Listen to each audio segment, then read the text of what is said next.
Sophia, honestly, if you need $20 for the bus ride back to your little studio apartment, just ask. Do not embarrass Dad by begging at the table. Brad's voice was smooth, coated in that oily layer of condescension that always made my skin crawl. He tapped his silver fork against the rim of his crystal wine glass, the sharp ding silencing the entire dining room. My father, Marcus, looked down at his plate, refusing to meet my eyes. My mother, Bernice, just adjusted her pearls and offered a tight, apologetic smile to Brad, her son-in-law, as if I were an unruly pet that had just tracked mud onto the carpet. I sat there, gripping the linen napkin in my lap until my knuckles turned white. I am Sophia Williams, 38 years old, and in that moment, to them, I was nothing more than the family failure, the charity case, the daughter who disappeared for 15 years and came back with empty hands. Brad smirked, taking a sip of the vintage red wine I had brought, clearly unimpressed. What he did not know was that in exactly 12 hours, the dynamic in this room would shift so violently it would leave them breathless. I closed my eyes and pictured the moment that was coming. The moment when General Sterling, a man my father had worshipped for 20 years from afar, would walk through our front door. I imagined my father rushing to bow, my mother trembling in her best dress, and I imagined the general walking right past them, ignoring Brad's outstretched hand, marching straight up to me, snapping his heels together and saluting with the precision of a blade. "Good morning, Colonel Williams," he would say. The look on Brad's face when he realized the woman he offered bus fare to was the one signing his company's paychecks would be worth every second of this humiliation.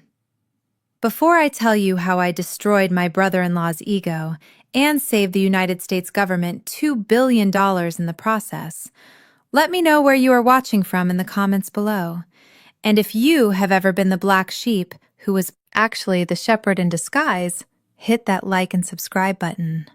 This story is for you. My journey back to hell began 4 hours earlier. I was driving a dented, dust-covered 2015 Ford Taurus down the interstate toward the wealthy suburbs of Virginia. To the untrained eye, the car was a piece of junk. The paint was peeling on the bumper, and the muffler rattled just enough to sound pathetic. It was the perfect camouflage. Under the hood, the engine was a reinforced military-grade beast capable of outrunning a Porsche, and the windows were bulletproof glass rated to stop a sniper round. But my family did not need to know that. To them, this car was just proof that Sophia had failed. I checked my rearview mirror. No tail. Just the gray highway stretching out behind me. My encrypted phone sat in the passenger seat, silent for now. My official title at the Pentagon was Program Executive Officer, overseeing defense contracts.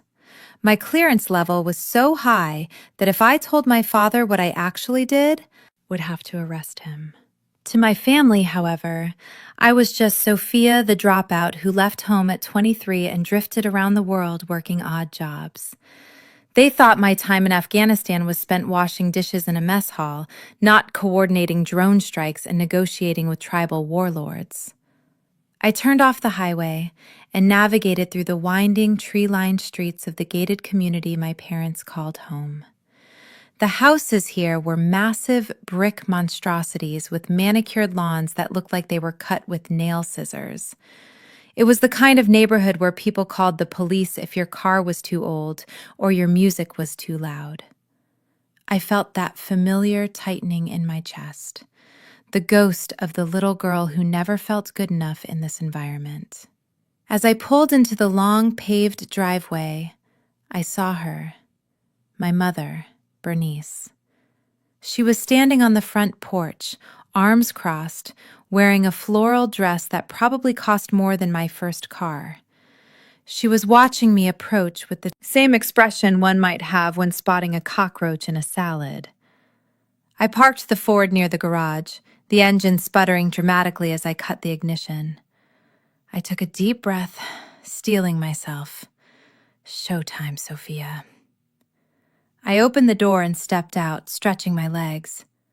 "Hi, Mom," I called out, trying to keep my voice light. She did not move to hug me. She did not smile. She came down the steps quickly, her heels clicking on the stone, waving her hands frantically. "No, no, absolutely not," she hissed, pointing at my car. "You cannot park that thing there, Sophia." I blinked, looking at the empty driveway. "There is plenty of room, Mom. Dad is not home yet." "It is not about space," she snapped, lowering her voice but increasing the intensity.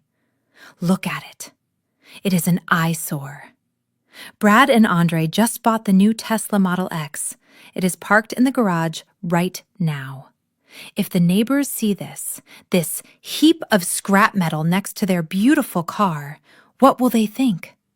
They will think we are running a junkyard." I felt a sharp sting of rejection, familiar and cold. It had been 3 years since I had seen her, and her first concern was the Homeowners Association aesthetic. "Move it around the back," she commanded, pointing toward the narrow, muddy path that led behind the house near the garbage cans. "Park it behind the shed so it is not visible from the street. And hurry up! The Davises next door are having a garden party. I do not want them to see you driving that." I clenched my jaw, but nodded. "Sure, Mom. Whatever you say." I got back into the car, reversing it and driving it onto the grass, tucking it behind the tool shed where the lawnmower was kept. The mud splattered onto the tires. I patted the dashboard of the Ford. "Sorry, old girl," I whispered. "They do not know you are worth more than this entire house." I grabbed my duffel bag, a simple, battered canvas bag that I had carried through 3 combat tours, and a gift bag containing a bottle of wine. I walked back to the front door, wiping the mud from my boots on the mat before entering. The air inside the house was cool and smelled of lavender and expensive cleaning products. It was silent, pristine, and completely unwelcoming. I walked into the foyer, expecting to see the family gallery wall. Growing up, there had been photos of all of us. Me at my high school graduation, Andre at his Little League games, my parents on their anniversary. I stopped dead in my tracks. The wall had been rearranged. My high school graduation photo? Gone. My photo from the debate team championship? Gone. Even the awkward family portrait from when I was 10 was missing. In their place were large, glossy, professional prints of Andre. Andre graduating from college. Andre shaking hands with some local politician. And in the center, a massive framed photo of Andre and Brad at their wedding, smiling radiantly, holding champagne flutes. It was a shrine to the golden child and his successful husband. I had been completely erased. It was as if I had never lived here. I felt a lump form in my throat, but I swallowed it down. Emotions were a liability in my line of work. I had learned to compartmentalize trauma before breakfast. I walked into the kitchen where my mother was busy arranging flowers in a crystal vase. "Mom," I said, my voice steady, "where are my pictures?" She did not look up. "Oh, we redecorated last spring. Brad said the hallway felt too cluttered. We wanted a more modern, streamlined look. Minimalist, you know." "Minimalist," I repeated. "So you minimized me out of the family." "Sophia, do not start," she sighed, finally turning to look at me with weary eyes. "You have been gone for years. We hardly know what you look like anymore. Andre and Brad are here every weekend. They support us. They are part of this life. You are visiting. Visiting. The word hung in the air like smoke. I placed the gift bag on the Marble Island countertop. I brought this for dinner. It is a thank you for letting me stay. Mom peeked into the bag. She pulled out the bottle of wine. It was a 2008 Screaming Eagle Cabernet Sauvignon, a bottle that I had received from a French diplomat after a particularly tense negotiation. It retailed for about $4,000. To a connoisseur, it was liquid gold. Mom squinted at the label, frowning. She clearly did not recognize the vineyard. There was no flashy gold foil, no cursive writing that screamed expensive to the uneducated eye, just a simple, elegant label. She let out a short, dismissive puff of air. "Oh, Sophia, that is sweet. But we are serving a specific pairing tonight. Brad bought a crate of wine from his country club. It is very high-end." She pushed the $4,000 bottle toward the edge of the counter near the spice rack. "We can use this for cooking, I suppose," she said, wiping her hands on a towel. "I am making a bolognese sauce for lunch tomorrow. It might be good for deglazing the pan if it is not too acidic, though usually cheap wine turns the sauce bitter." I stared at her, blinking slowly. Cooking wine.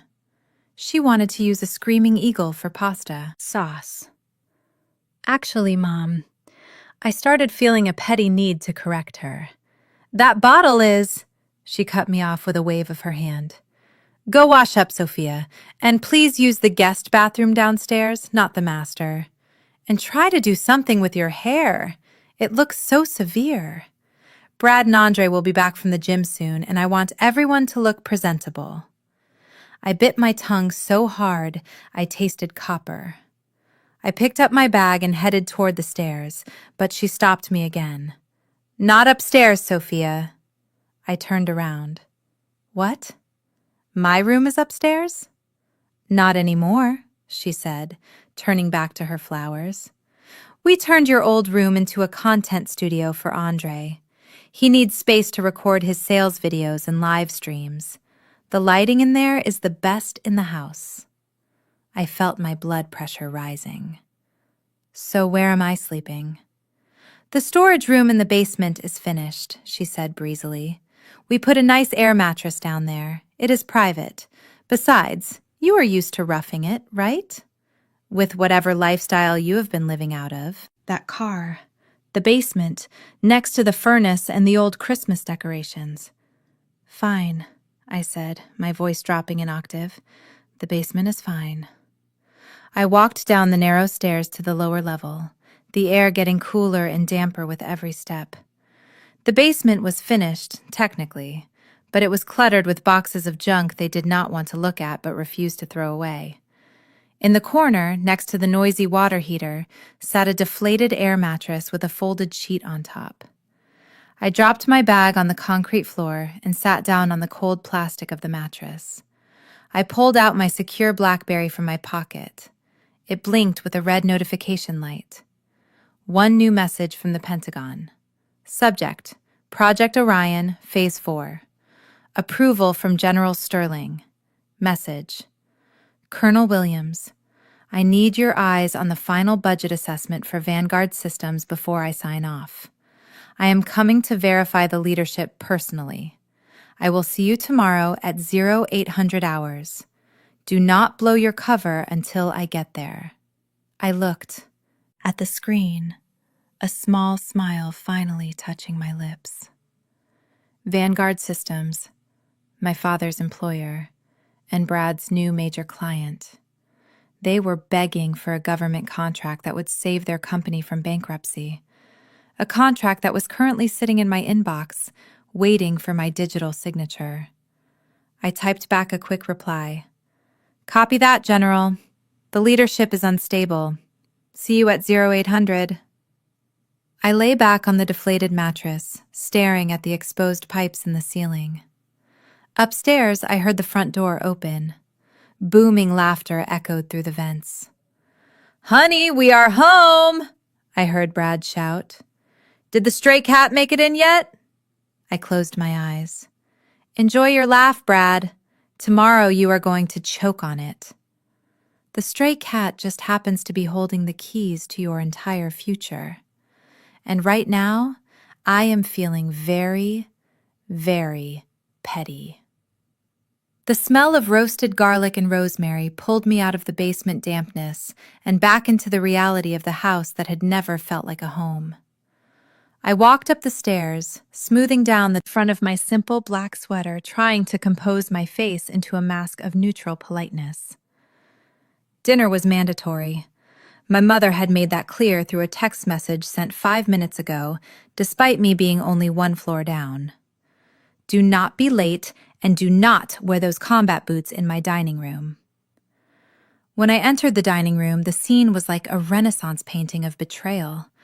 The crystal chandelier was dimmed to a warm glow, casting long shadows across the table set with the good china. The white porcelain with the gold rim that I was never allowed to touch as a child. And there sat Brad, my father's chair, the high-backed oak seat at the head of the table that had signified authority in this house for 40 years, was now occupied by my brother-in-law. My father, Marcus, sat to his right, looking diminished and small, hunched over his soup bowl like a guest in his own home. My mother, Bernice, sat opposite him, beaming at Brad as if he were the sun and she was a sunflower desperate for his. "Light, take a seat, Sophia," Brad said, gesturing with his spoon to the smallest chair usually reserved for extra guests, tucked awkwardly near the swinging kitchen door. "We waited for you, but the roast was getting cold, and you know how Andre gets when his blood sugar drops." I pulled out the chair, which scraped loudly against the hardwood floor, drawing a sharp hiss of disapproval from my mother. I sat down, keeping my hands in my lap. The table was laden with food: a prime rib roast, glazed carrots, creamy mashed potatoes, and the bottle of wine Brad had brought. The bottle of Screaming Eagle I had brought was nowhere to be seen, likely tucked away in a cabinet for cooking vinegar, just as my mother had threatened. "So, Sophia," Brad began, after swallowing a large bite of beef and wiping his mouth with a linen napkin, "we were talking about the future, specifically Andre's future.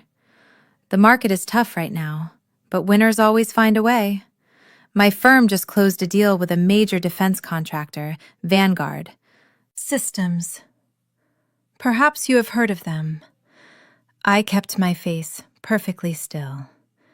Vanguard Systems was the company my father worked for as a mid-level manager. It was also the company whose entire existence currently depended on the project authorization file sitting on my encrypted laptop downstairs. I took a small sip of water and nodded slowly. "I have heard of them." "Right. Well, we are positioning ourselves to handle their portfolio once they win this new government bid," Brad continued, puffing out his chest. "It is going to be massive. Millions in commissions. Andre and I are looking at upgrading to the estate lots near the country club, finally getting away from the riffraff." He paused, looking at me expectantly, waiting for me to be impressed or jealous. When I said nothing, he leaned forward, resting his elbows on the table, a breach of etiquette my mother would have slapped my hand for, but she simply smiled at him. "But enough about us. Let's talk about you, Sophia. It has been, 3 years since you dropped off the grid. What exactly have you been doing with your life? We were worried you might be, I do not know, living in a commune or something." I sliced a small piece of roast beef, keeping my eyes on my plate. "I have been working, Brad. Just working." "Doing what exactly?" Andre chimed in, his voice high and demanding. He was wearing a cashmere sweater that probably cost more than my first apartment. "Doing what, Sophia? Because Mom said you drove up in a car that sounds like a lawnmower. Successful people do not drive beaters, so be honest with us." I set my knife and fork down softly. I work for the government. The silence that followed was heavy, but it was not the silence of respect. It was the silence of confusion, followed immediately by the raucous sound of Brad's laughter. It started as a chuckle and grew into a full-bellied guffaw that made the crystal glasses vibrate. My mother covered her mouth to hide a smile, and even my father let out a short, dry cough of amusement. "The government, Brad," wheezed, wiping a tear from his eye. "Oh, Sophia, that is rich. When you say the government, do not tell me you are one of those people at the DMV who yells at me to take a number. Or wait, let me guess. You are scanning packages at the post office, trying to make sure Grandma gets her birthday card on time." "No," Andre interrupted, smirking at his husband, watching him for cues on how to react. "I bet she is a meter maid. You know, the ones who walk around in those neon vests, putting tickets on cars because they have no real power in life. Is that it, Sophia? Are you writing parking tickets?" I felt a burning sensation in my chest, a mix of anger and pity. They were so small, so incredibly small in their worldview. To them, power was a Tesla and a country club membership. They could not comprehend that the woman sitting across from them had the authority to ground air squadrons and reallocate billions of dollars with a single phone call. "I work in logistics," I said calmly, keeping my voice even. "Helping manage resources." "Resources?" Brad scoffed. "Resources implies value, Sophia. You are probably counting pencils in a supply closet somewhere. Look, there is no shame in it. Well, actually, there is a little shame. My taxes pay your salary, so technically, I am your boss. Isn't that funny? In a way, you are working for me right now." My mother leaned in her face, arranged in a mask of faux concern. "Sophia, honey, if you are struggling, you can tell us. We know the government does not pay well, especially for entry-level positions without a college degree. We just want you to be stable." "I do have a degree, Mom," I said quietly. "I have two, actually. A master's in strategic defense and a PhD in international relations." But I did not say that out loud. Telling them would only invite more mockery, more accusations that I was lying. Instead, I just took a bite of potatoes and let them believe their own narrative.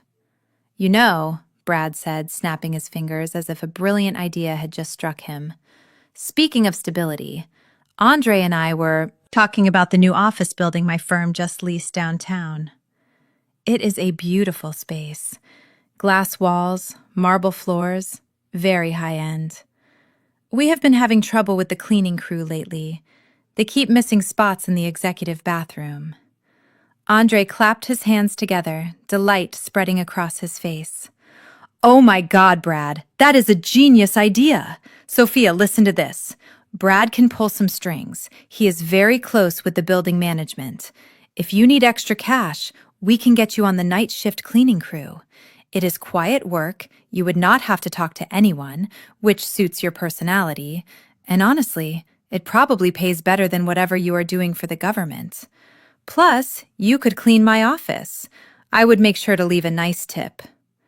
The table erupted in laughter again. Brad slapped Andre on the back, congratulating him on his wit. My father finally spoke up, his voice gruff. "Sophia, you should listen to them. It is a generous offer. You cannot drive that junk car forever. You need to start building a future, even if it is starting at the bottom. At your age, you cannot afford to be proud." I looked at my father, the man who had taught me to ride a bike, the man who was now looking at me with nothing but disappointment and shame. He was worried about his own job at Vanguard, terrified of the impending layoffs if the contract did not go through. He had no idea that the daughter he was encouraging to scrub toilets was the only thing standing between him and the unemployment line. I looked at Brad, seeing the cruelty dancing in his eyes. He enjoyed this. He enjoyed reducing me to a caricature of failure because it made him feel taller. It validated his debt-driven lifestyle, his hollow success. I picked up my wine glass, swirling the water inside. "Thank you for the offer, Andre," I said, my voice dropping to a register that was dangerously low, barely above a whisper. "But I think I will stick with my current position. The benefits are quite good." Brad rolled his eyes, leaning back in my father's "suit yourself.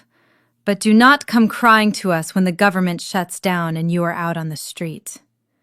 "We tried to help Bernice. You saw us try, right?" "We are saints, honestly." As they turned back to their roast beef discussing the merits of the wine, I allowed myself a moment of internal retreat. My mind flashed back to this morning at the Pentagon, the war room. A massive table much larger than this one, surrounded by generals and admirals. The air conditioning humming over the silence as I stood at the head of the table, holding the heavy black stylus over the digital tablet. The Vanguard Systems proposal was on the screen. $2 billion for the next generation missile guidance system. General Sterling had looked at me, his eyebrows raised, asking for my verdict. "The financials are shaky, General," I had said, my voice echoing in the secure room. "The CFO seems to be leveraging company assets for personal real estate investments. The numbers do not add up. I cannot sign off on this until I verify the leadership integrity, hold the contract Colonel Sterling had ordered. Go to the source. Find out if they are incompetent or just corrupt." I looked at Brad, now wiping grease from his chin, laughing at his own joke about poor people. I looked at my father, terrified and weak. And I looked at Andre, spoiled and oblivious. I am not the janitor, I thought, as I sliced through the meat on my plate with surgical precision. I am the executioner. And tomorrow morning, when the sun comes up and General Sterling walks through that door, I am going to drop the guillotine on this entire charade. Enjoy the wine, Brad. It is the last expensive thing you will taste for a very long time. The next afternoon, the backyard had been transformed into a stage for my parents' social ambitions.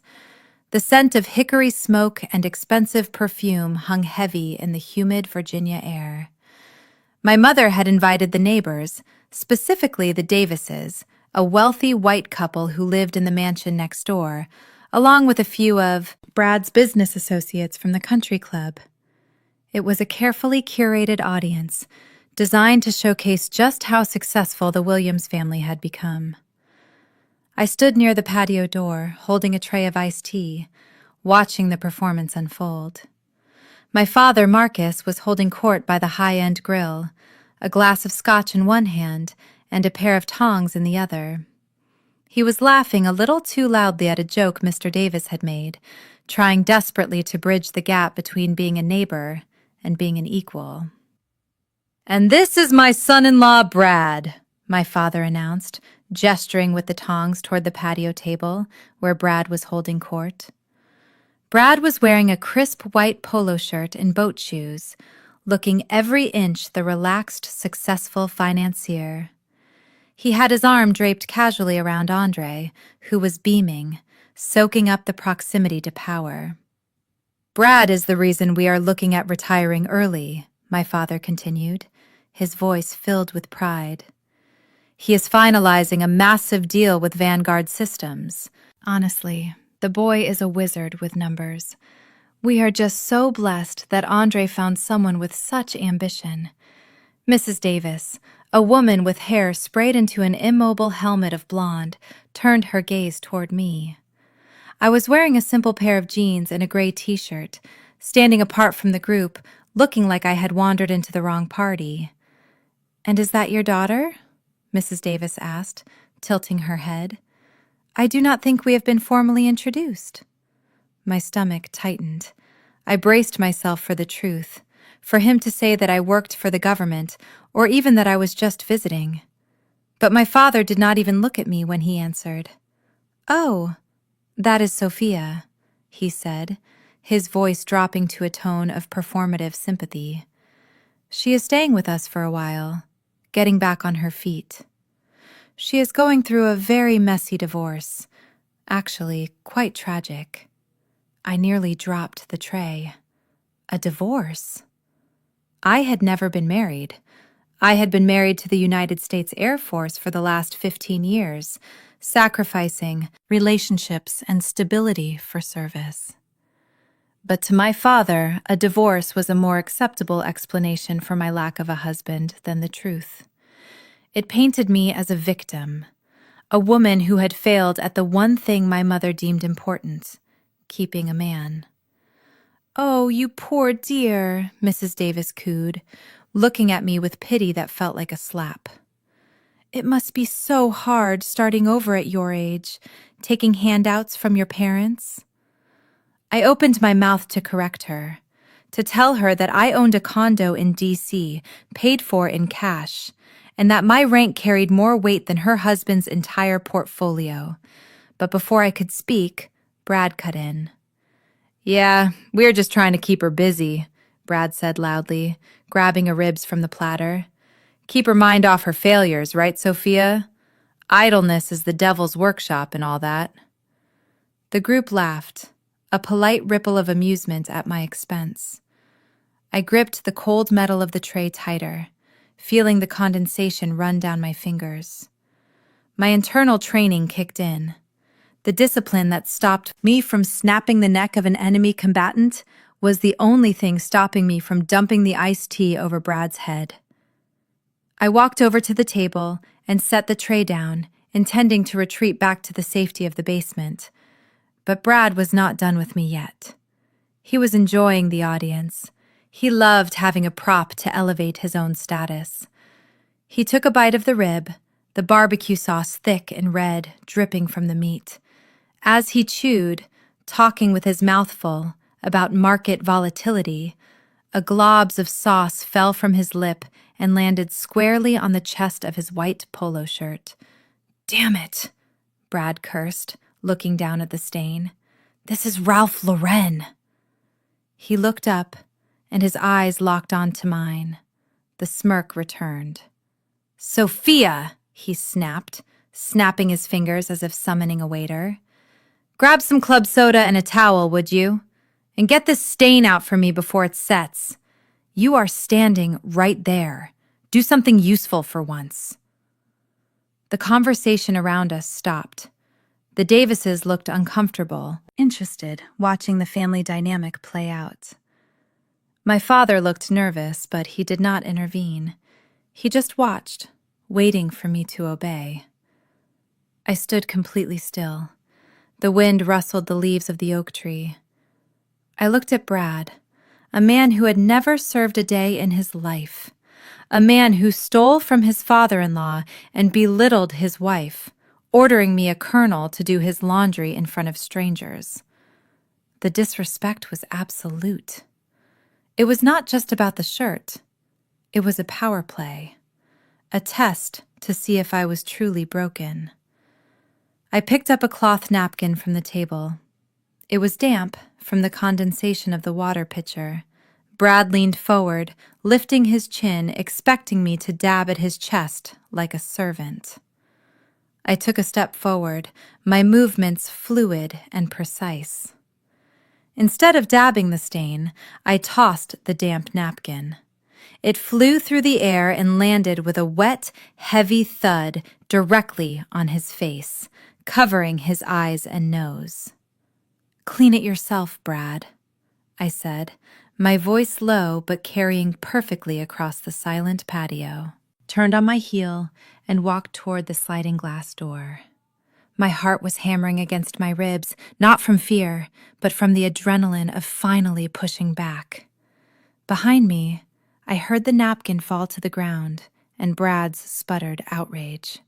"You see?" my father hissed to the guests, apologizing profusely. "She is unstable. The divorce really broke her mind." I am so sorry, everyone. I walked into the kitchen and leaned against the granite island, taking a deep breath. They thought I was unstable. They thought I was broken. Let them think that. It would make the surprise so much sweeter when I broke their world apart. Tomorrow, the barbecue continued outside, the laughter returning, but the line had been drawn. The war had officially begun, and I was done being a casualty. The morning sun filtered through the blinds of the kitchen, but it brought no warmth to the frozen atmosphere around the breakfast table. Andre was sitting at the island, his head in his hands, sobbing theatrically, while my mother rubbed his back, cooing soft words of comfort. The center of the crisis was a stack of credit card statements spread out on the granite countertop like autopsy photos of a financial disaster. $30,000 in debt, accumulated in less than 3 months. It was for the brand, Andre choked out, lifting his tear-stained face to look at my father.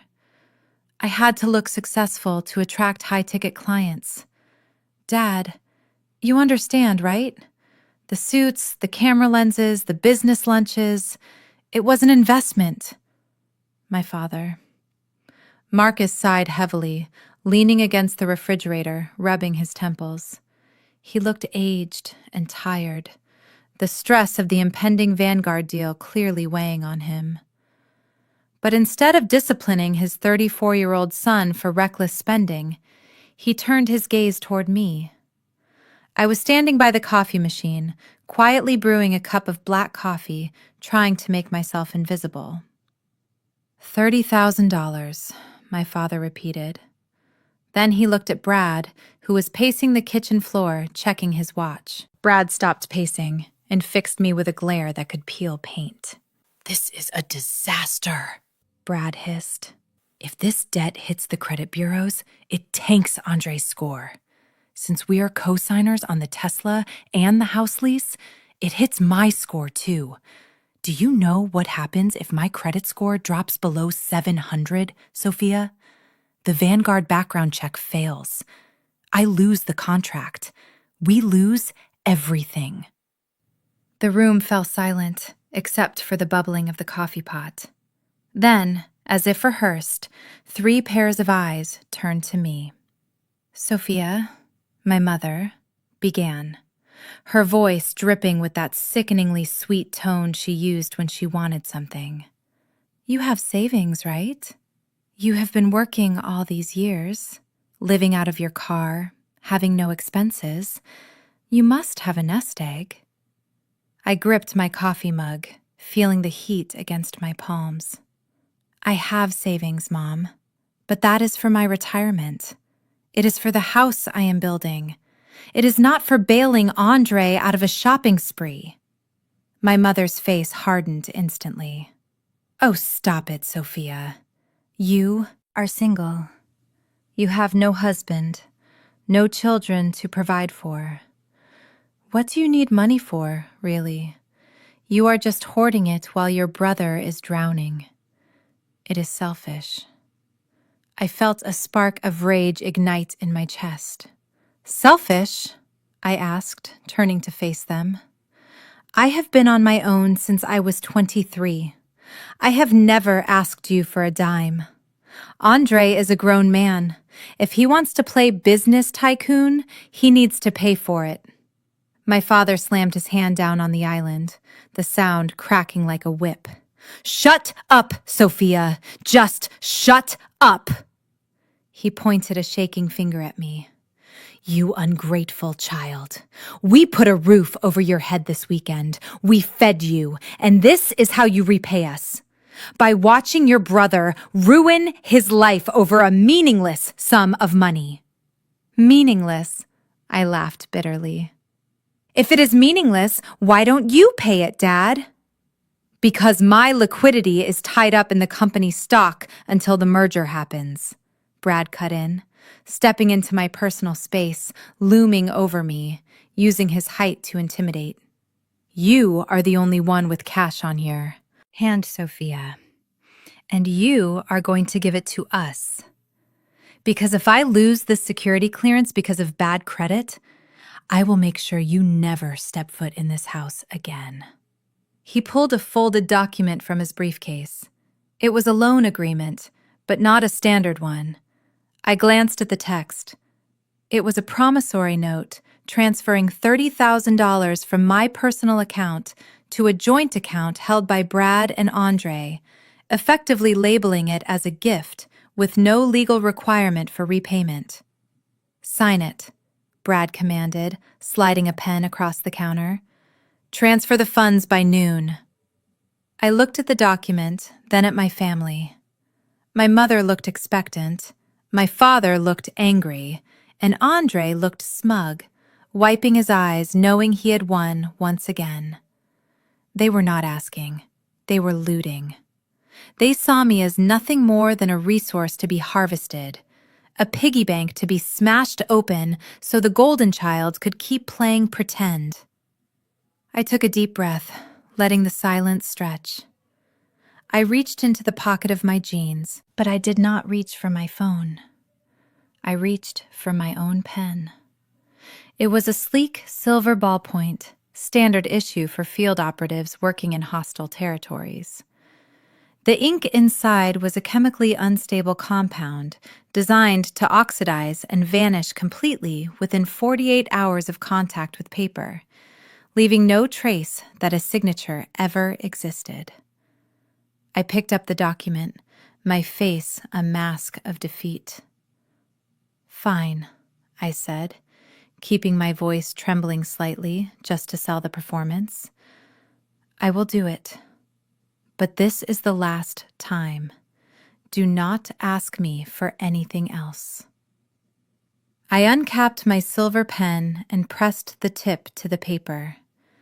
The ink flowed dark and permanent looking. I signed my name, Sophia Williams, with a flourish right on the bottom line. My mother let out a breath of relief, clapping her hands together. "Thank you, Jesus." She rushed over to hug Andre. "See, baby? I told you it would work out. Your sister finally did the right thing." Brad snatched the paper from under my hand, checking the signature. He smirked, rolling the pen, document up and tapping it against his palm. "Smart choice, Sophia. You just bought yourself a ticket to stay for dinner tonight. Now go to the bank and wire the funds. I want to see the confirmation number before lunch." I capped my pen and slipped it back into my pocket. "I will handle the transfer," I said, turning back to my coffee. "I just need to make a call to authorize it." As I walked out of the kitchen heading back down to the basement, I heard them celebrating. Andre was already talking about a new lens he needed for his camera. My father was pouring more coffee, the tension leaving his shoulders. They had no idea. The document I just signed would be a blank sheet of paper by the time the auditors looked at it. And the transfer I was about to authorize was not $30,000 to their account. It was a transfer of evidence, sending the audio recording of this entire extortion attempt directly to the Judge Advocate General's Corps. Blackmail was a felony, and they had just handed me the smoking gun on a silver platter. I reached the safety of the basement and sat down on the air mattress listening to their footsteps above me. They thought they had squeezed the last drop of blood from the stone. They thought they had broken me, but all they had done was sign their own confession. And tomorrow, when the ink faded, so would their future. The afternoon sun was beginning to dip, casting long shadows across the living room floor, where my father had set up a makeshift workspace. The dining table was covered in blueprints and thick binders stamped with the Vanguard Systems logo and bold red letters that read, "Confidential, proprietary information." I was walking through the room on my way to the kitchen to refill my water bottle when I saw it. My father was in the backyard, arguing on the phone with a supplier, leaving the documents unattended. A breach of protocol so severe that if I were in my office at the Pentagon, I would have had his security clearance revoked immediately. But what caught my eye was not just the carelessness, It was the schematic lying open on top of the pile. It was the design for the primary thruster assembly of the Orion missile system, the very system I was responsible for evaluating. I stopped and leaned in closer, squinting at the complex web of lines and calculations. My eyes traced the fuel flow regulator valve, and then I saw it. A calculation error in the pressure variance formula. It was subtle, a misplaced decimal in the stress tolerance load, but it was fatal. If built this way, the thruster would explode upon ignition, destroying the payload and potentially the launch site. Without thinking, my instincts took over. I reached for a red pencil lying on the table. With a steady hand, I circled the error and wrote the correct formula in the margin, specifically noting the required alloy density to handle the pressure. It was reflex, pure and simple, correcting a mistake that could cost lives. "Hey, what do you think you are doing?" The voice boomed from the hallway, startling me. I looked up to see Brad storming into the room, his face twisted in a mixture of horror and rage. He crossed the distance between us in 3 long strides and snatched the pencil from my hand, throwing it across the room. "Get away from there!" he shouted, positioning himself between me and the table as if he were guarding the crown jewels. "Are you insane, Sophia? This is top secret, classified government property. You do not just doodle on it like it is a coloring book." I stood my ground, keeping my expression calm. "Brad, that schematic has a critical flaw in the pressure valve. You were just, what?" Brad interrupted, his voice rising to a shrill pitch. "You were just ruining a multi-million-dollar proposal with your ignorance. Do you have any idea how complex this engineering is? This is rocket science, Sophia. Literally, rocket science. Not whatever basic arithmetic you use to count change at your job." My father rushed in from the backyard, phone still in hand, looking panicked. "What is going on?" I heard shouting. "Dad, look at this." Brad pointed an accusing finger at me. "She was writing on the master blueprints, the Orion schematics. She defaced them." My father's face went pale. He dropped his phone on the sofa and rushed to the table, looking at the red markings I had made. He looked at the formula I had written, a complex differential equation that solved the overheating issue. And then he looked at me with pure disgust. He did not see the solution. He only saw the red mark of disobedience. "Sophia," my father whispered, his voice shaking with anger. "Do you know what you have done? This is the master copy. We are presenting this to General Sterling tomorrow. Do you know how much it costs to print these secure documents?" "Dad, listen to me," I tried to interject, keeping my voice steady despite the adrenaline coursing through me. "The fuel regulator is calibrated for the wrong atmospheric density. If you build it like that, the engine will fail."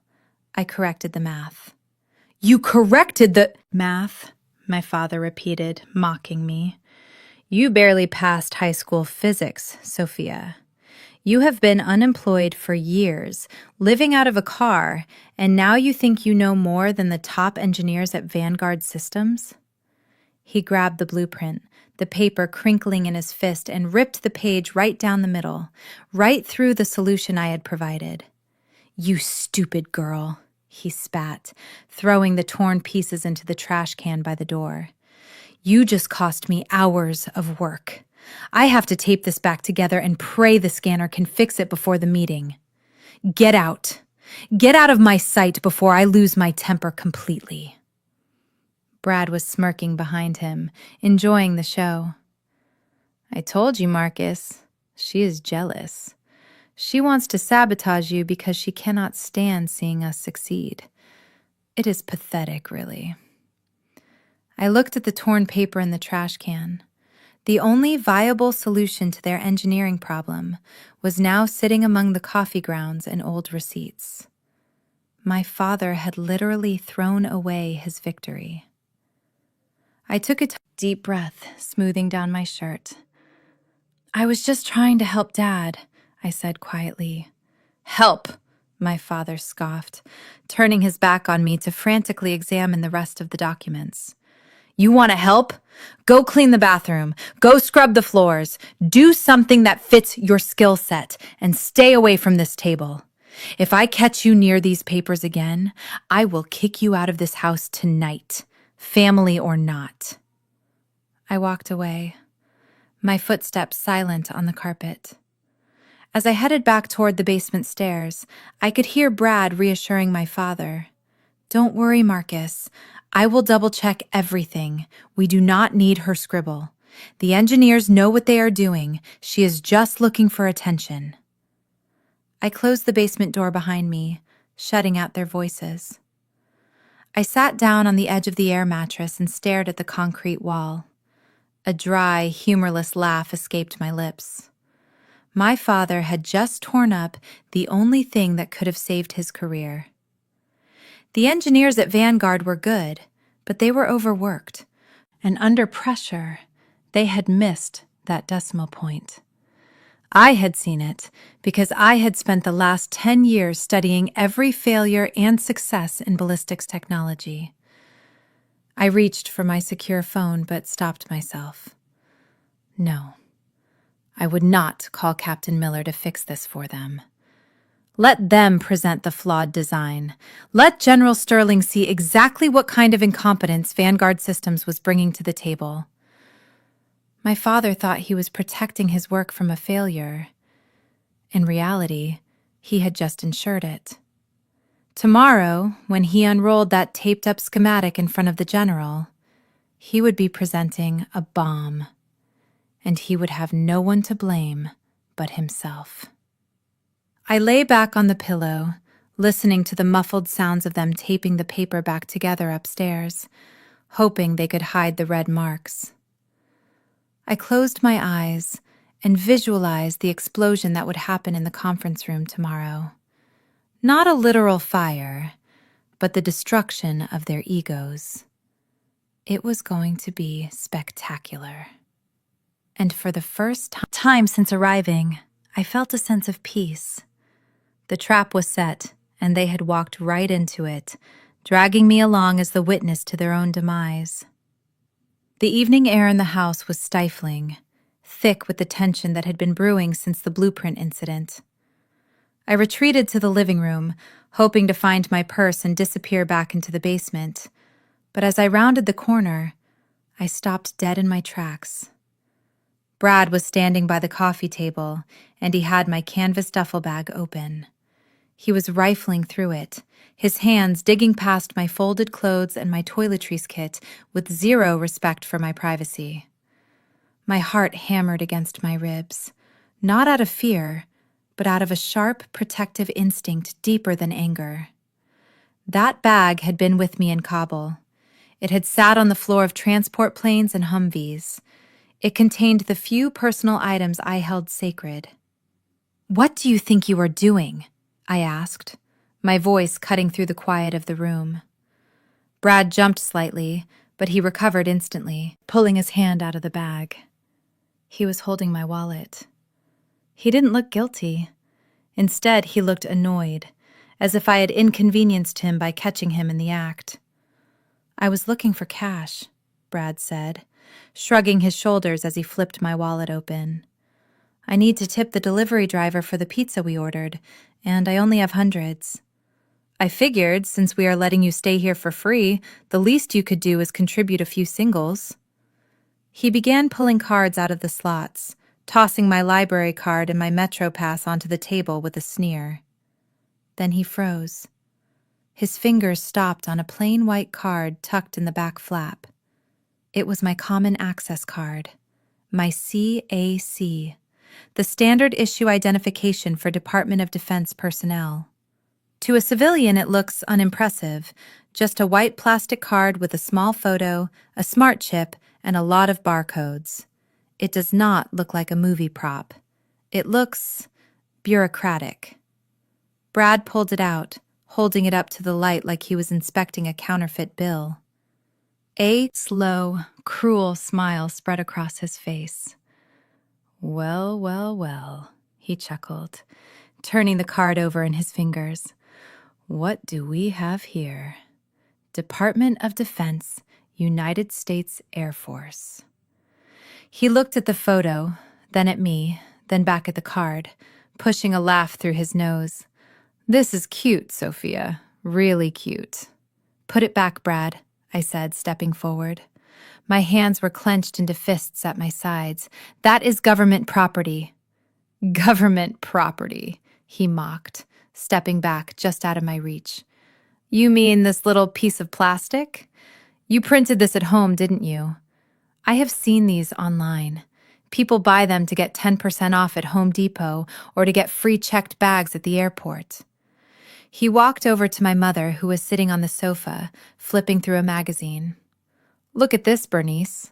Your daughter is not just a failure, she is a fraud. She is walking around with a fake military ID, pretending to be an officer. Look, it says rank colonel. That stands for colonel, right?" My mother glanced at the card and sighed, shaking her head. "Oh, Sophia, I knew you were desperate for attention, but this is a new low. Stolen valor? Is that what they call it? Pretending to be a soldier when you are not? It is disrespectful to the real heroes, like Brad's father, who served in the reserves." I felt the blood pulsing in my ears. They were so confident in their ignorance, so arrogant in their assessment of my worth. They looked at a colonel and saw a con artist, because their worldview could not accept a reality where I was successful. "Give me the card, Brad," I said, my voice dropping to a command tone I did not use often with civilians. "That is a federal identification credential. You are unauthorized to handle it." "Unauthorized?" he mimicked, making a scared face. "You are going to arrest me, Sophia?" "With what? Your imaginary army?" He looked at the card again, his expression turning dark. "You know this is actually a crime, right? Impersonating an officer? If you get pulled over and a cop sees this, you could go to jail. I am actually worried about you. This is delusional behavior." He walked over to the desk where my father kept his office supplies. He picked up a pair of heavy-duty shears, the kind used for cutting thick paper or fabric. "I am going to do you a favor," he said, opening the blades of the scissors. The metal made a sharp, rasping sound that set my teeth on edge. "I am going to save you from yourself. If the neighbors saw this, they would call the police. We cannot have a felon living under our roof. It would ruin the Vanguard background check." "No," I said, stepping forward, but I was too late. Brad slid the smart chip of my ID between the blades of the scissors and squeezed. There was a sickening crunch as the plastic snapped. The chip, the encrypted microprocessor that held my security clearance, my medical records, and my access codes to the Pentagon, shattered into useless shards. Brad didn't stop there. He cut the card in half vertically, right through my photograph, and then in half again, dropping the pieces onto the carpet like confetti. "There," he said, dusting his hands off, looking incredibly pleased with himself. "Problem solved. Now you cannot use it to scam anyone. You should thank me, Sophia. I just kept you out of federal prison." I stood there, looking down at the white fragments on the Persian rug. The room seemed to tilt slightly. Time slowed down. In his arrogance, Brad had not just insulted me. He had committed a felony under Title 18 of the United States Code, Section 1361, Destruction of Government Property, and Section 701, Unauthorized Possession of Official Badges. He had destroyed a credential that belonged to the Department of Defense, not to me. I looked up at him. My face was completely devoid of emotion. I felt a cold calm settle over me. the kind of calm that comes before a drone strike. "You think you are smart, Brad?" I asked quietly. My voice was so soft, he had to lean in to hear me. "You think you just saved the family reputation." "I did," he said, puffing out his chest, tossing the scissors back onto the desk. "You are welcome." I nodded slowly, looking him dead in the eyes. I wasn't looking at a family member anymore. I was looking at a target. "You just destroyed a smart card issued by the United States Department of Defense," I said, articulating every syllable. "That chip you just crushed contained top-secret encryption keys. Do you know what the penalty is for destroying federal property and interfering with an active duty officer?" Brad laughed, waving his hand dismissively. "Stop it, Sophia. The act is over. I cut the card. You can stop pretending." "I am not pretending, Brad," I whispered. I leaned in closer so only he could hear the steel in my voice. "And you didn't save me from prison. You just booked your own reservation. You have no idea what you just did. But I promise you, by this time tomorrow, you are going to wish you had just taken the cash and walked away." I bent down and picked up the pieces of my ID carefully, collecting every shard of the microchip. I wrapped them in a tissue and placed them in my pocket as evidence. My mother watched me with disdain, thinking I was picking up trash. Brad snorted, turning back to the TV. "You are dramatic, Sophia. Go back to the basement and take your bag with you before I check it for more fake toys." I picked up my bag and zipped it shut, the sound echoing like a zipper on a body bag. I looked at the back of Brad's head, at his relaxed posture, his absolute certainty that he was the alpha in the room. He had just declared war on the United States military, and he didn't even know it. I walked toward the basement door, my hand brushing against the pocket where the broken ID lay. Tonight I would file the report. Tomorrow he would answer for it. The next morning, the atmosphere in the house shifted from passive aggression to full-blown panic. It started with a phone call at 7 in the morning. My father answered it in the kitchen, dropping a carton of eggs in the process.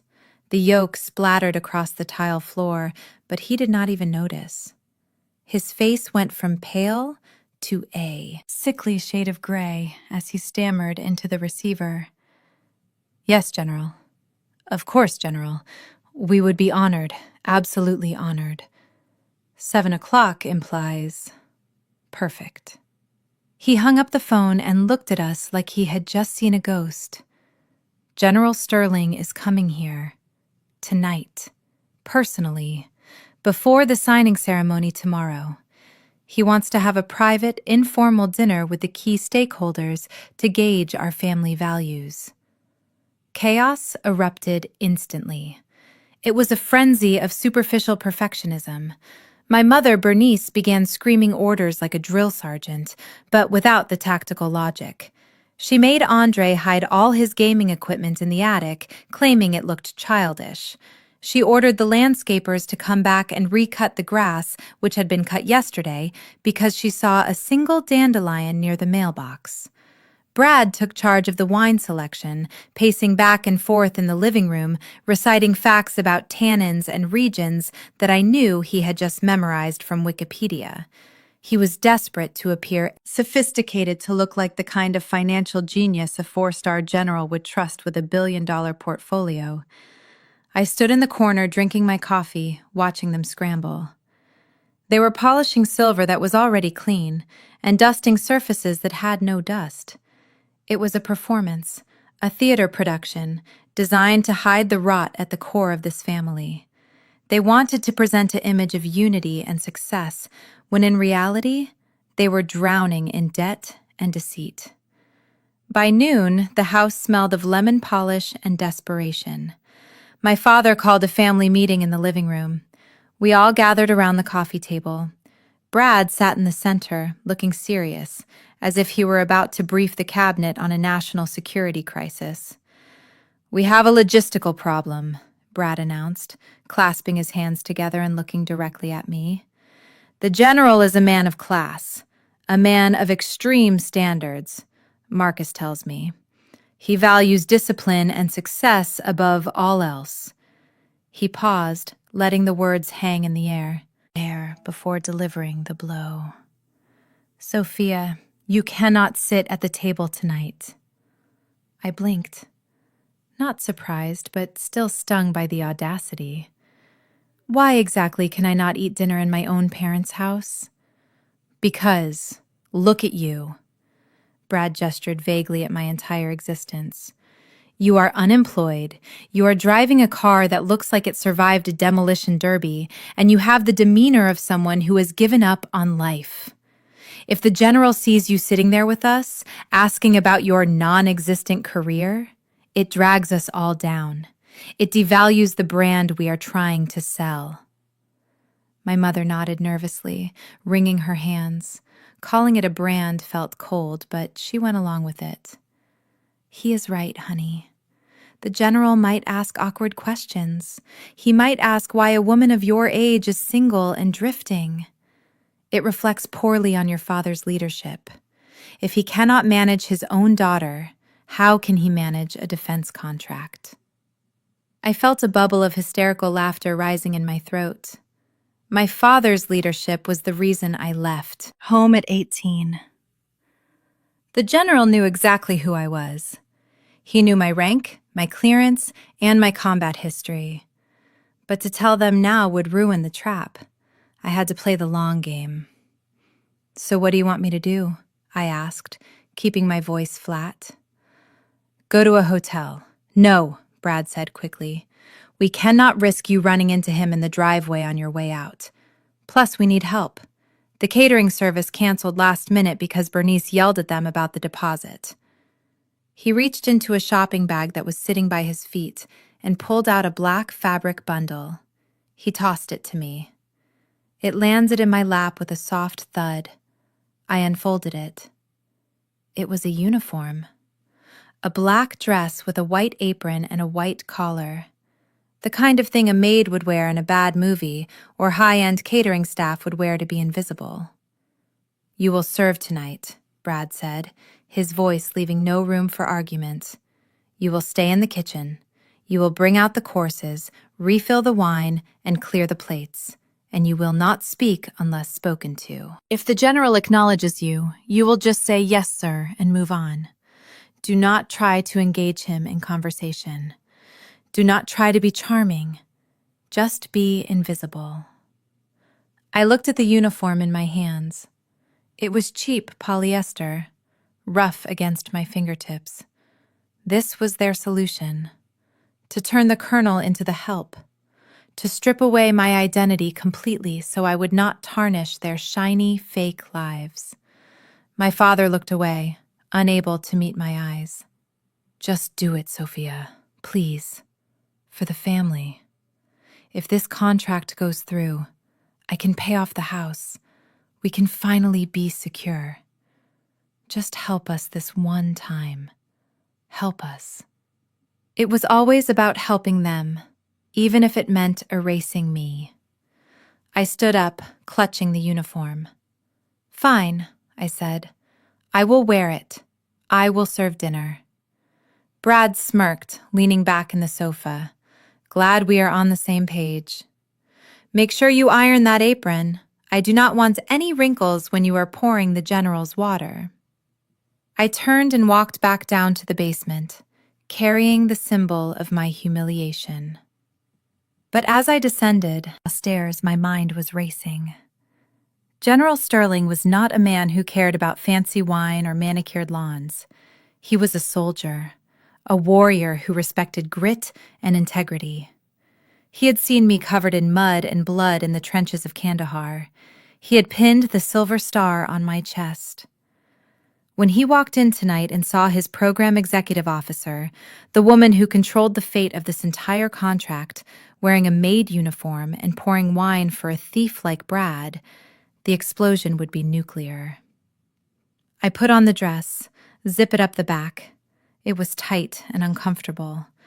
I tied the white apron around my waist, looking at myself in the cracked mirror in the basement corner. I did not look like a maid. I looked like an undercover operative deep in enemy territory. I checked my watch. 6 hours until dinner. 6 hours until the curtain dropped on their little play. I sat on the edge of the air mattress and waited, listening to them rehearse their lies upstairs, preparing to serve them the coldest dish of all, revenge. Here, put this on, and for heaven's sake, try to fix your hair before you come upstairs. The bundle of black fabric hit my chest with a dull thud before falling to the concrete floor. My mother stood at the top of the basement stairs, her silhouette framed by the light from the hallway, looking down at me like a warden inspecting an inmate. She did not wait for a response. She simply turned on her heel and slammed the door shut, leaving me alone in the damp silence of the cellar. I reached down and picked up the uniform. It was cheap polyester, the kind that traps sweat and itches against the skin. It smelled of mothballs and old cedar, a scent that instantly transported me back to high school theater productions, expecting me to play a role in their fantasy life, quite literally. I stripped off my jeans and my comfortable gray shirt, shivering slightly as the cool basement air hit my skin. I stepped into the black dress, pulling it up over my hips. It was tight in the shoulders, restricting my movement, a physical reminder of how they were trying to constrain me. I zipped it up, feeling the cheap metal teeth bite into my skin. The apron came next, a crisp white piece of fabric that tied around my waist, marking me as the help, the servant, the invisible labor that would make them look good. I walked over to the cracked mirror that was leaning against the water heater. It was dusted with grime, but I could see myself clearly enough. The woman staring back at me looked defeated. Her shoulders were slumped in the ill-fitting dress, her hair pulled back into a severe bun, just as Brad had requested. She looked like Sophia, the failure. Sophia, the charity case. Sophia, who needed to be hidden away in the kitchen. I stared into my own eyes in the reflection, and for a moment, the basement walls seemed to dissolve. The smell of mildew and mothballs vanished, replaced by the stinging scent of jet fuel and burning sand. I closed my eyes and let the memory wash over me. Kandahar Airfield, 2 years ago. Heat was oppressive, a physical weight that pressed down on your lungs like a heavy blanket.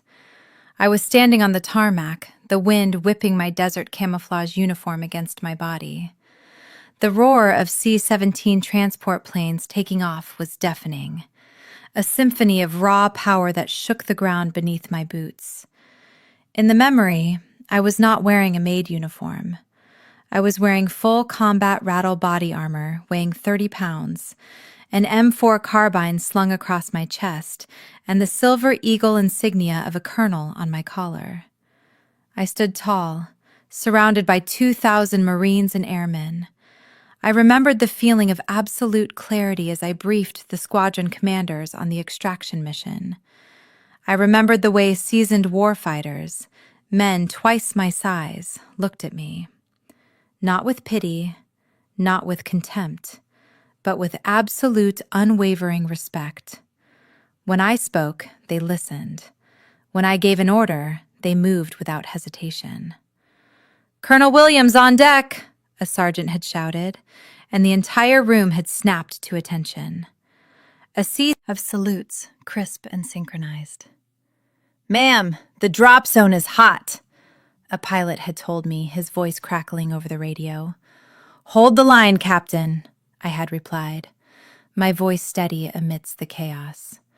"I am routing air support to your vector. Now hold the line."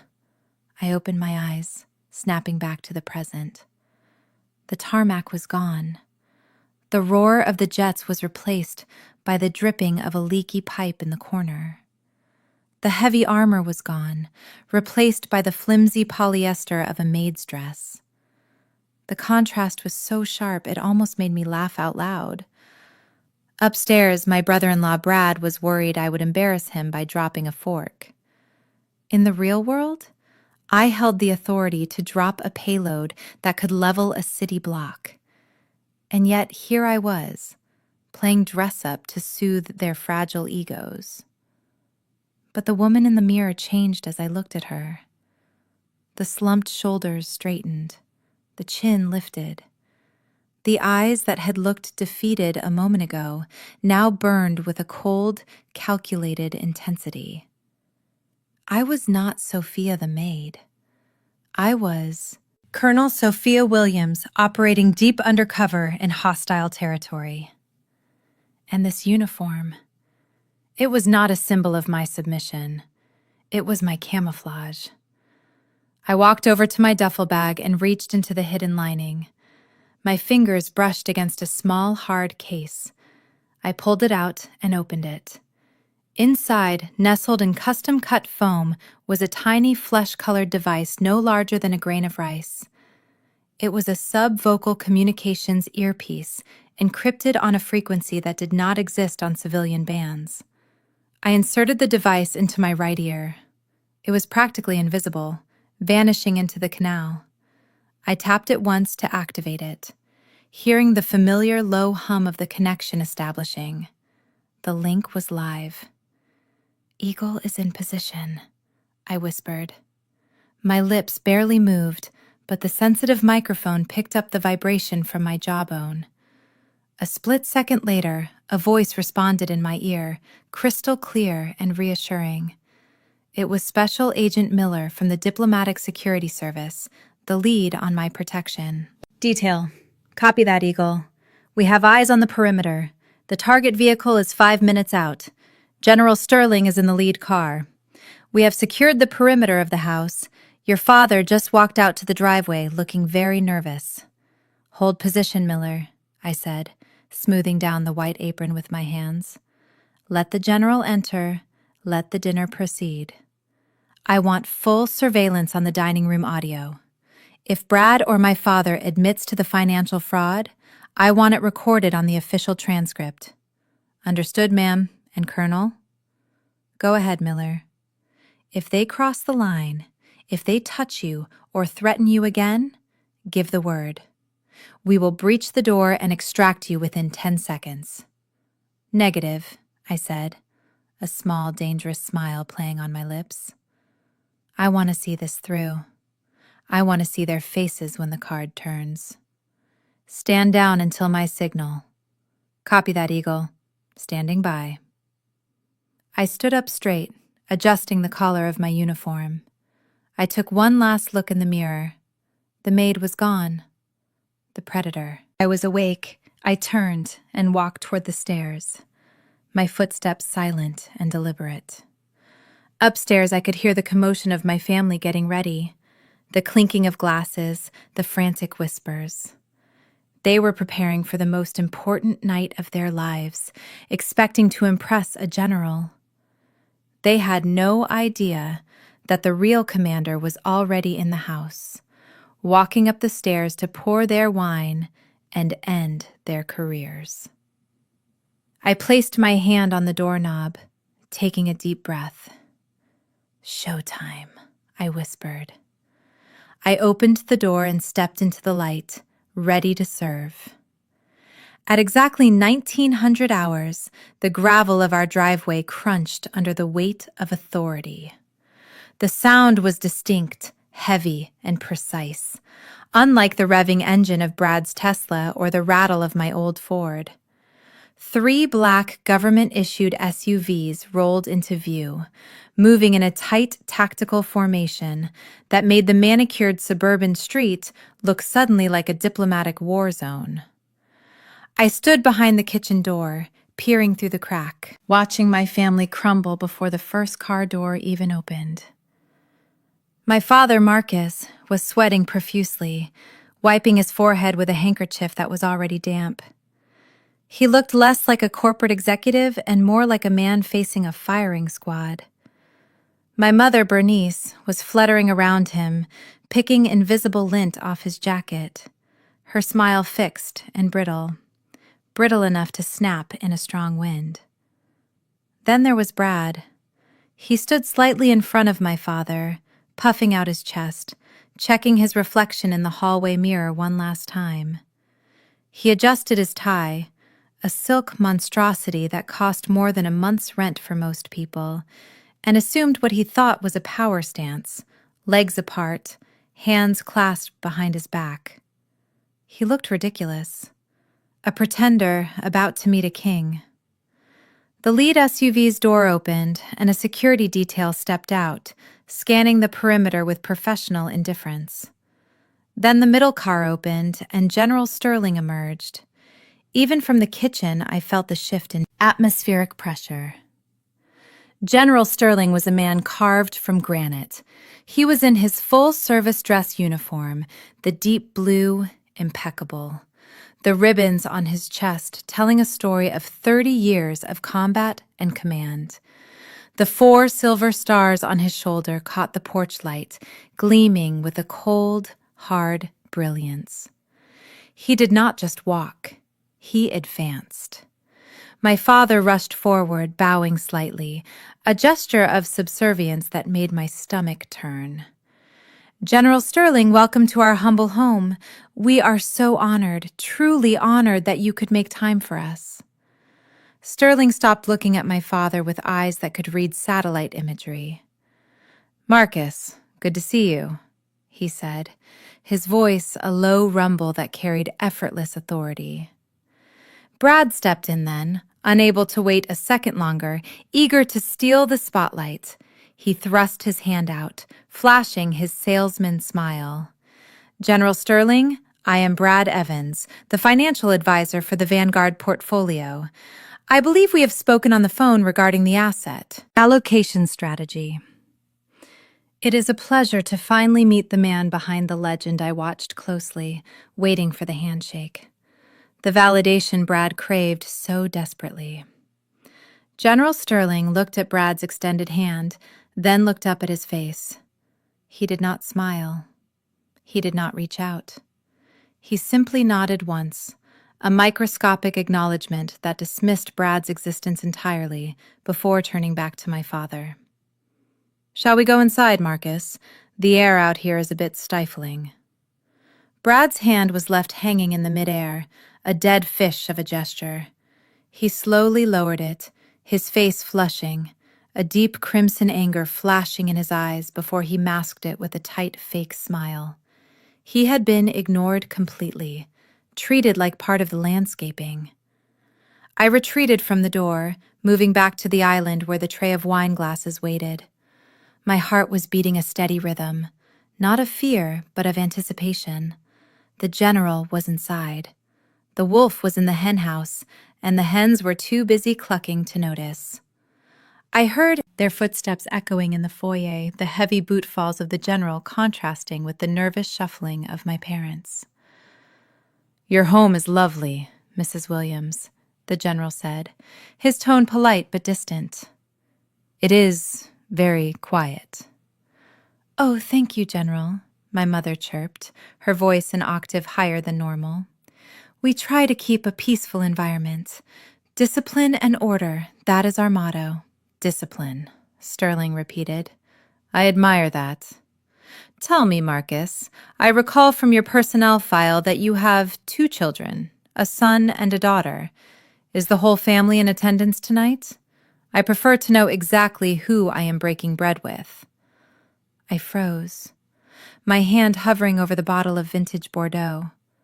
This was it, the moment of truth. My father stammered, clearing his throat. Yes, General, absolutely. My son Andre is here somewhere, probably checking the lighting in the dining room. He is very detail-oriented. And the daughter? Sterling pressed, knowing full well I was the one who had sent him the encryption keys to the evidence. File. There was a pause. A silence that stretched so thin it vibrated. My mother's voice filled the void, rushing and breathless. "Oh yes, Sophia.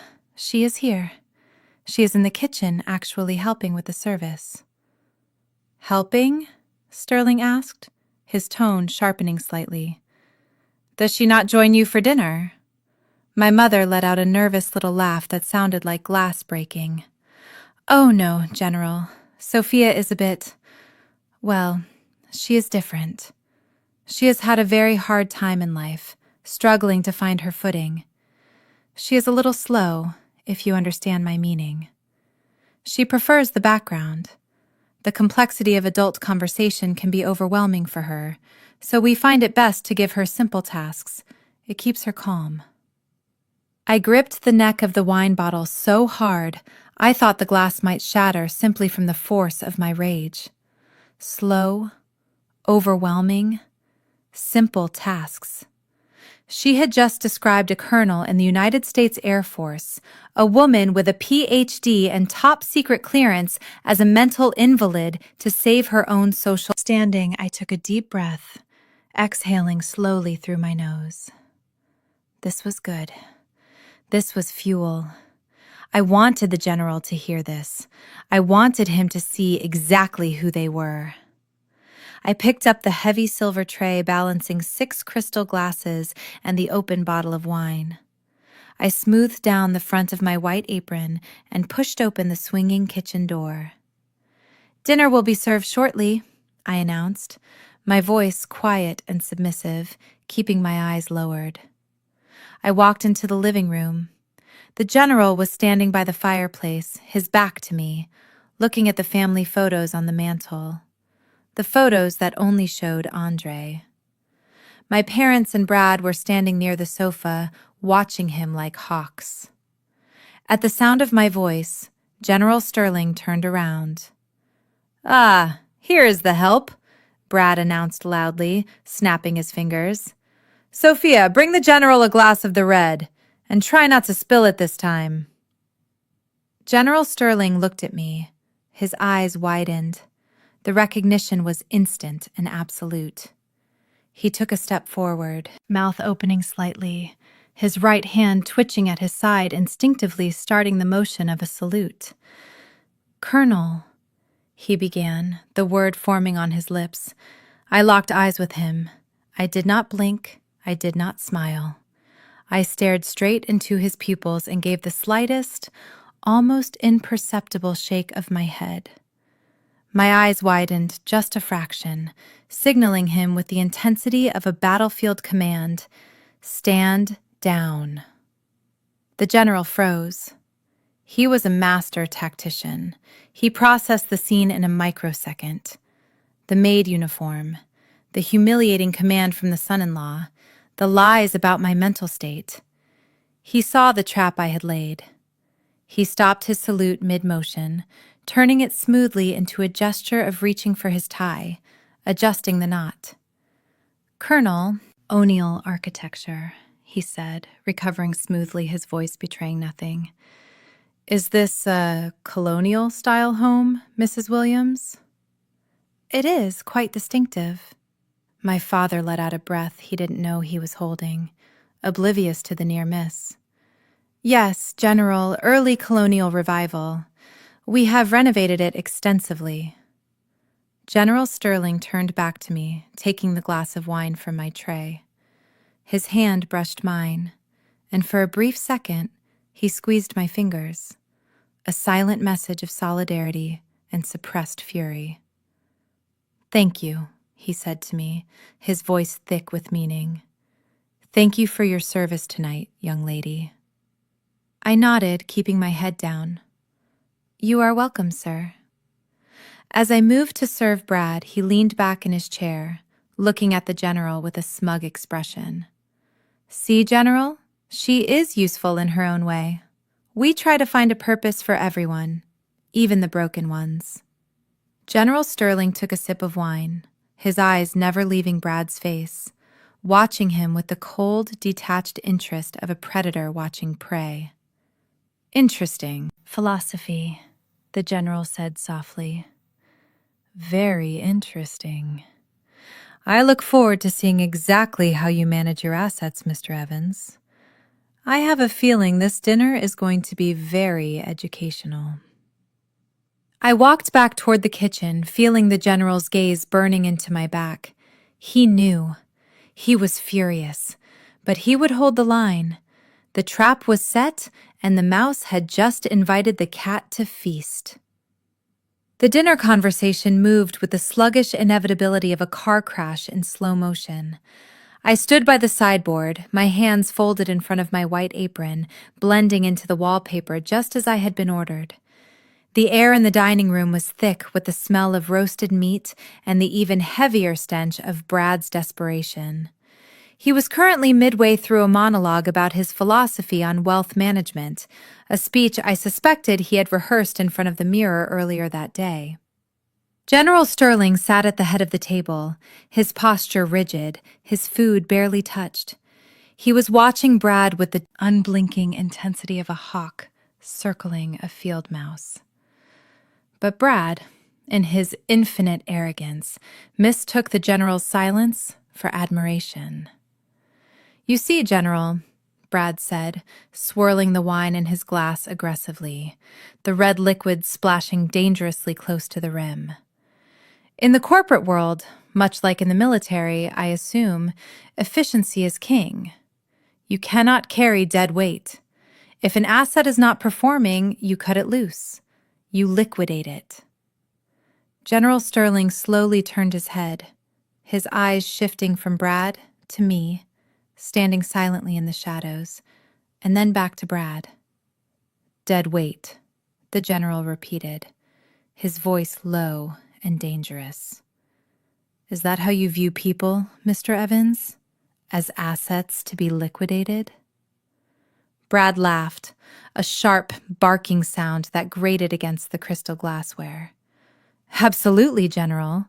Take my situation, for example. I am a self-made man. I built my portfolio from the ground up. But when you marry into a family like this one, you inherit liabilities. He gestured vaguely around the table, encompassing my parents who smiled nervously, desperate to please him.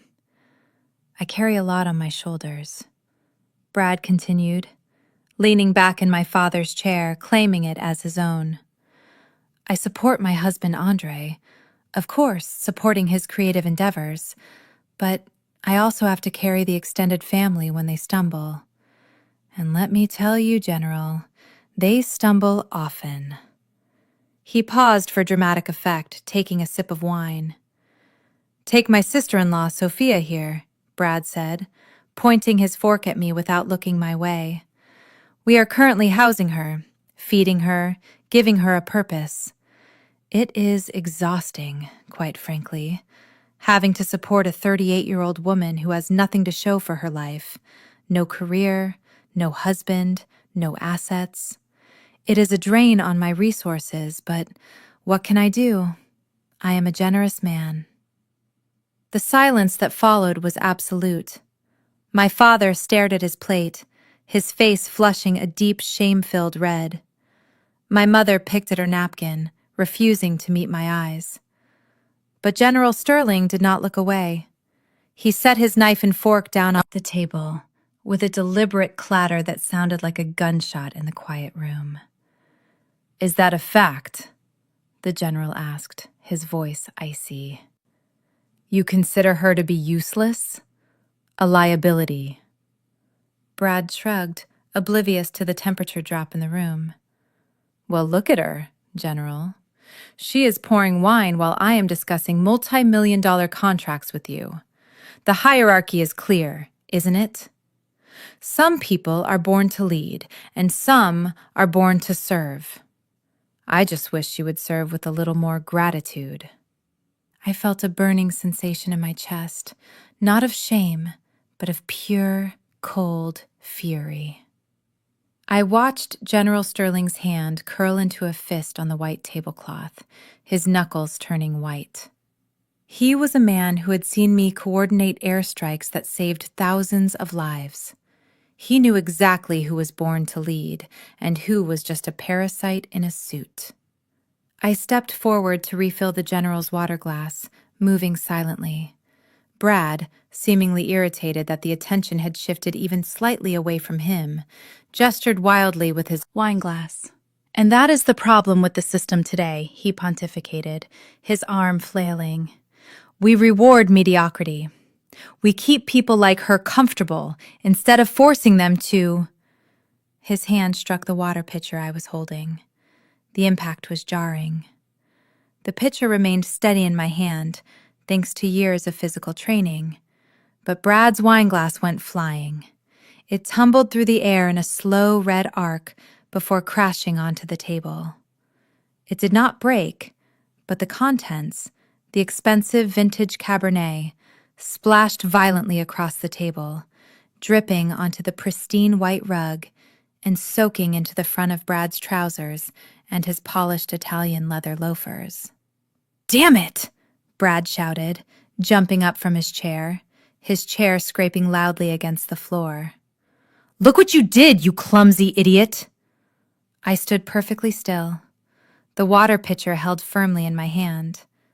I had not moved. It was his own flailing arm that caused the accident, but in Brad's world, nothing was ever his fault. My mother gasped, putting her hand to her throat. "Oh my goodness, the rug! The Persian rug!" Brad ignored her, staring down at his stained shoes and pants, his face twisting into a mask of ugly rage. He turned on me, his eyes bulging. "You did that on purpose," he hissed, spitting the words at me. "You are jealous. You wanted to ruin this dinner because you cannot stand to see me succeeding with the general." I remained silent, my face impassive. I did not defend myself. I did not apologize. I just looked at him with a detachment that seemed to infuriate him even more. General Sterling began to stand up, his chair pushing back, his face darkening with the promise of violence. "Sit down, General," Brad said, waving a hand dismissively. "I will handle this. We need to teach her a lesson about responsibility." Brad pointed a shaking finger at the floor, at the puddle of wine soaking into the rug and splattering his shoes. "Clean it up," he ordered. I looked at the mess, then back at him. I said, "Clean it up," Brad shouted, his voice cracking with hysteria. "And do not just stand there. Get down on your knees and scrub it out right now before it sets." The room seemed to tilt. My father looked up, his eyes wide with panic. "Brad, what are you doing? Let her just get a mop." "No, Marcus," Brad cut him off. "This is about respect. She needs to learn her place. She acts like she is too good for this family, strutting around with her fake pride." "Well, pride does not pay the bills, Sophia. Humility does." He looked at me, his eyes gleaming with malice. "Kneel, Sophia. Kneel down and wipe my shoes and then scrub this floor until I can see my reflection in it. Do it now or get out of this house and never come back." I looked at General Sterling. I saw the vein throbbing in his temple. I saw him calculating the distance between him and Brad, estimating how many seconds it would take to dismantle him. I gave him a microscopic shake of my head, telling him to wait. The payoff had to be absolute. I set the water pitcher down on the sideboard, carefully, deliberate. I picked up a white linen cloth from the stack of napkins I turned toward Brad. The silence in the room was deafening. The only sound was the ticking of the grandfather clock in the hall and the ragged breathing of my mother, who looked like she might faint. I walked toward him. My steps were slow, measured. I was not walking like a maid terrified of losing her job. I was walking like a soldier approaching a target, observing the enemy, finding the weak point. Brad watched me come, a smirk playing on his lips, thinking he had won, thinking he had finally broken the kernel. I stopped 2 feet in front of him. I looked down at his wine-soaked shoes, then up at his face. He expected me to drop to my knees. He expected me to beg. Instead, I stood there, clutching the white cloth, the symbol of the surrender he demanded, and I smiled. It was not a nice smile. It was the smile of a predator who has just heard the trap snap shut. "You want me to clean your mess, Brad?" I asked, my voice soft, terrifyingly calm. "Yes," Brad said, puffing out his chest. "I want you to kneel." I tightened my grip on the cloth. "I will not be kneeling tonight, Brad, but I will make sure everything gets cleaned up, starting with you." The white linen cloth slipped from my fingers and drifted to the floor, landing softly on the Persian rug that my mother was so worried about. It lay there, between Brad's wine-soaked shoes and my feet, a silent declaration of war. The silence in the dining room was heavy, suffocating, as if all the oxygen had been sucked out by the sheer audacity of my refusal. Brad blinked, his mouth opening and closing like a fish out of water. He looked at the cloth on the floor, then up at me, his face flushing a deep, angry crimson.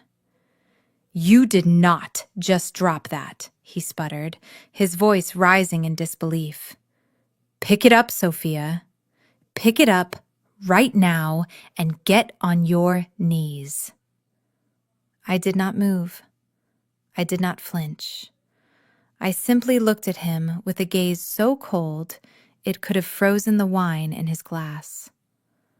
"I am done picking up after you, Brad," I said, my voice steady and clear, projecting from the diaphragm just as I would on a command deck. "I am done cleaning your messes. I am done listening to your lies, and I am certainly done pretending that you are anything other than a small, petty thief in a cheap suit." My mother let out a strangled gasp, clutching her pearls. "Sophia, have you lost your mind?" "Talk to him with respect. He is the reason we are all eating tonight." I turned my gaze to her for a brief second. "No, Mother," I said calmly. "He is the reason you are about to lose your appetite." I reached behind my back and untied the knot of the white apron. The fabric loosened around my waist, falling away from my body. I grabbed it by the strings and pulled it off, balling the cheap polyester up in my fist. With a deliberate motion, I tossed the apron onto the center of the dining table. It landed right in the middle of the untouched roast beef, a stain on their perfect dinner. My father stood up his chair, scraping loudly against the floor. "Sophia, get out! You are drunk. Or insane. Get out of my house before I call the police." "You do not need to call them, Dad," I said, locking eyes with him. "They are already on their way." Before my father could respond, a sharp electronic trill cut through the chaos. It was not a normal ringtone. It was the urgent, harsh buzz of a secured military line, coming from the breast pocket of General Sterling's uniform jacket. The general held up a hand, silencing my father instantly. The room froze. General Sterling reached into his pocket and pulled out the phone. He did not look at the screen. He knew exactly who was calling. He pressed the answer button, and then, with a movement that felt like a judge bringing down a gavel, he placed the phone on the table and hit the speakerphone button. "Report," General Sterling barked, his eyes fixed on Brad's face. A female voice, crisp and professional, filled the dining room, amplified by the silence. It was the voice of the Secretary of Defense's liaison at the Pentagon. General, we have completed the final audit of the Vanguard Systems proposal. The voice said clearly, Project Orion is terminated, effective immediately.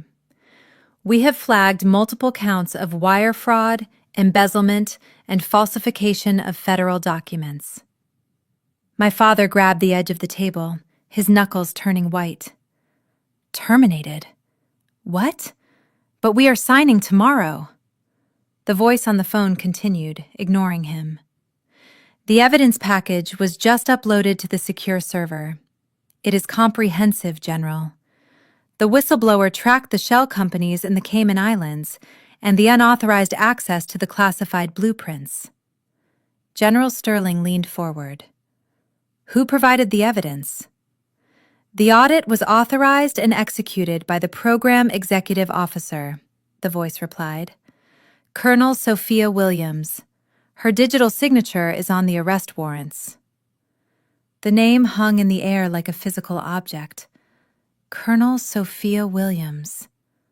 My father blinked, shaking his head as if trying to clear water from his ears. I am sorry, he stammered, looking at the phone, then at the general. There must be a mistake. You said Colonel Williams. There is no Colonel Williams here. That is my daughter Sophia. She is unemployed. Brad let out a nervous laugh, looking around wildly. Exactly. This is a prank, right? Sophia, did you set this up?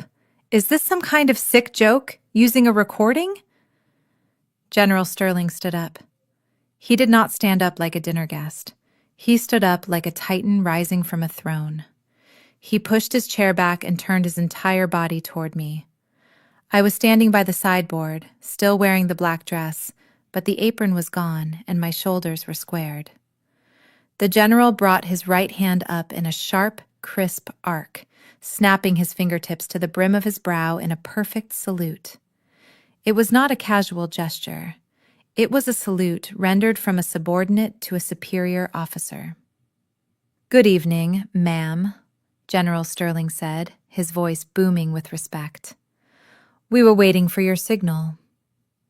I stood tall, returning the salute with the practiced ease of 15 years of service.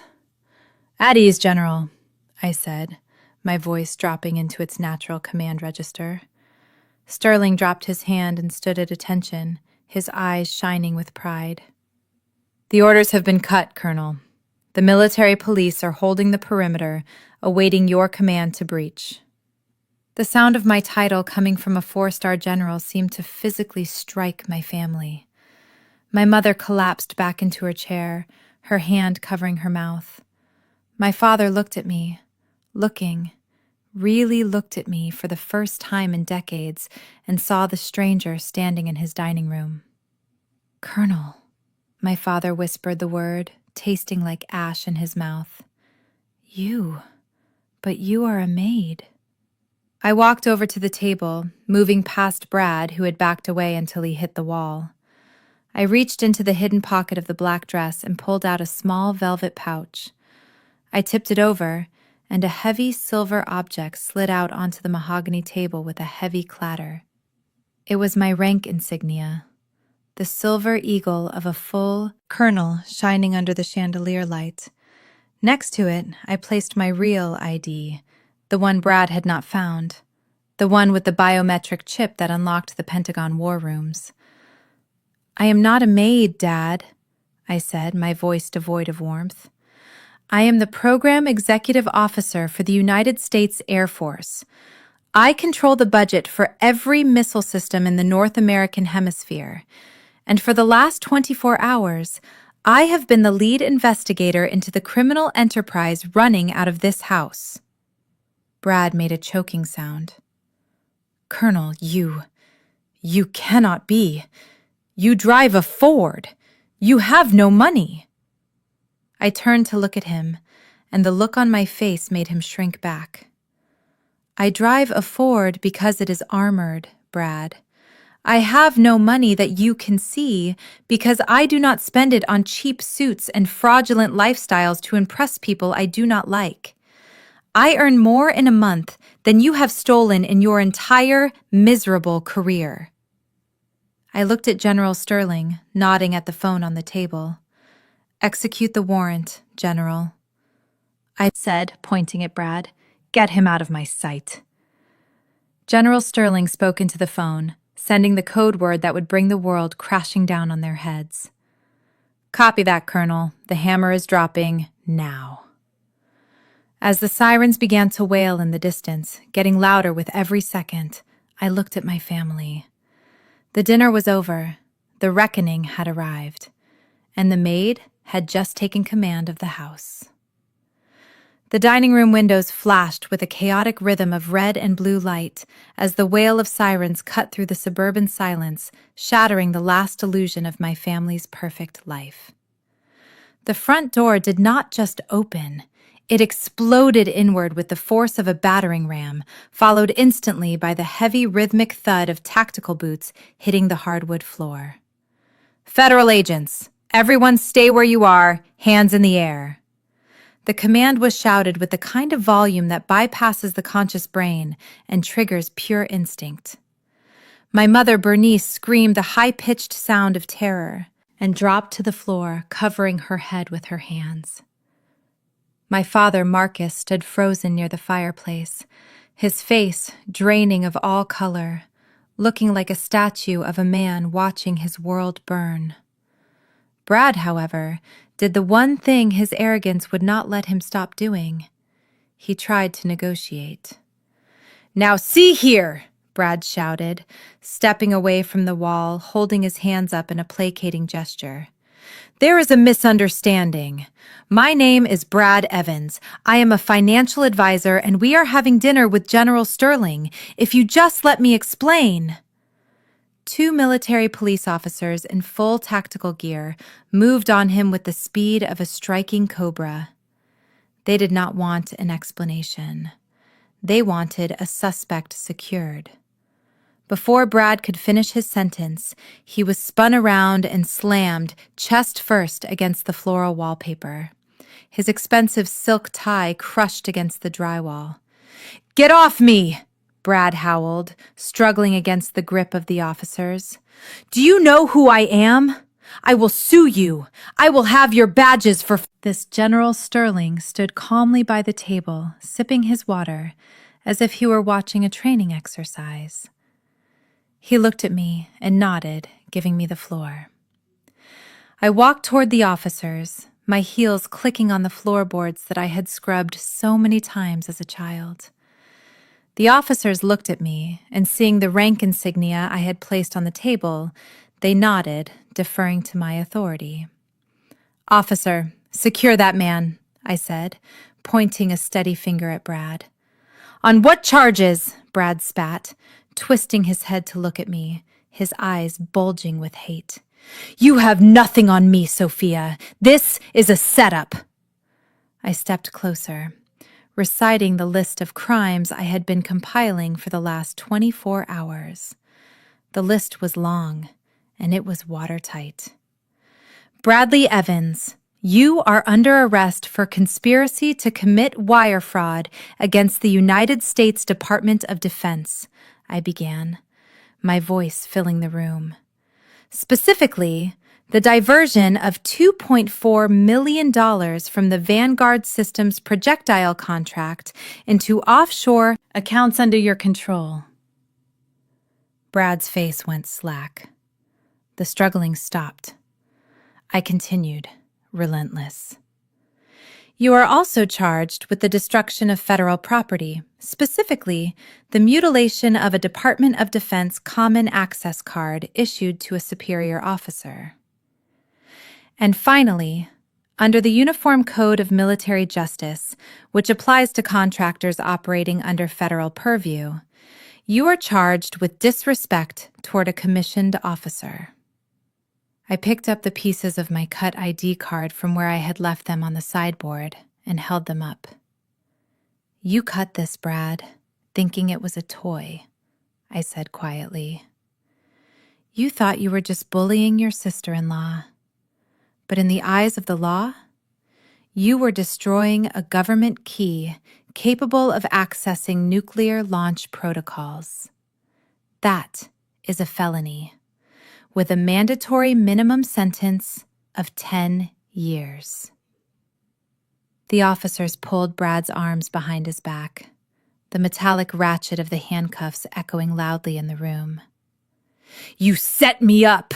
Brad screamed, spit flying from his mouth as the reality of his situation crashed down on him. "You tricked me. You walked around here like a bum, driving that trash car. You lied to us!" I walked right up to him until I was inches from his face. I signaled the officers to pause for a second. "I did not lie, Brad," I whispered, leaning in so only he could hear the venom in my voice. "I told you I worked for the government. You just assumed that meant I was beneath you because your ego could not imagine a world where the black sheep was the shepherd. I am not a bum, Brad," I continued, my voice dropping lower. "I am the program executive officer. I am the signature on the bottom of the check that pays for your house, your car, and your pathetic lifestyle. I have been your boss for 3 years, and tonight, I just fired you." "Take him away."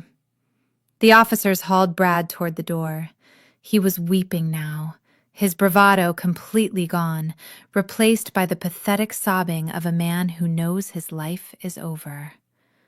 My sister, Andre, who had been hiding in the kitchen doorway, ran out trying to grab Brad's arm.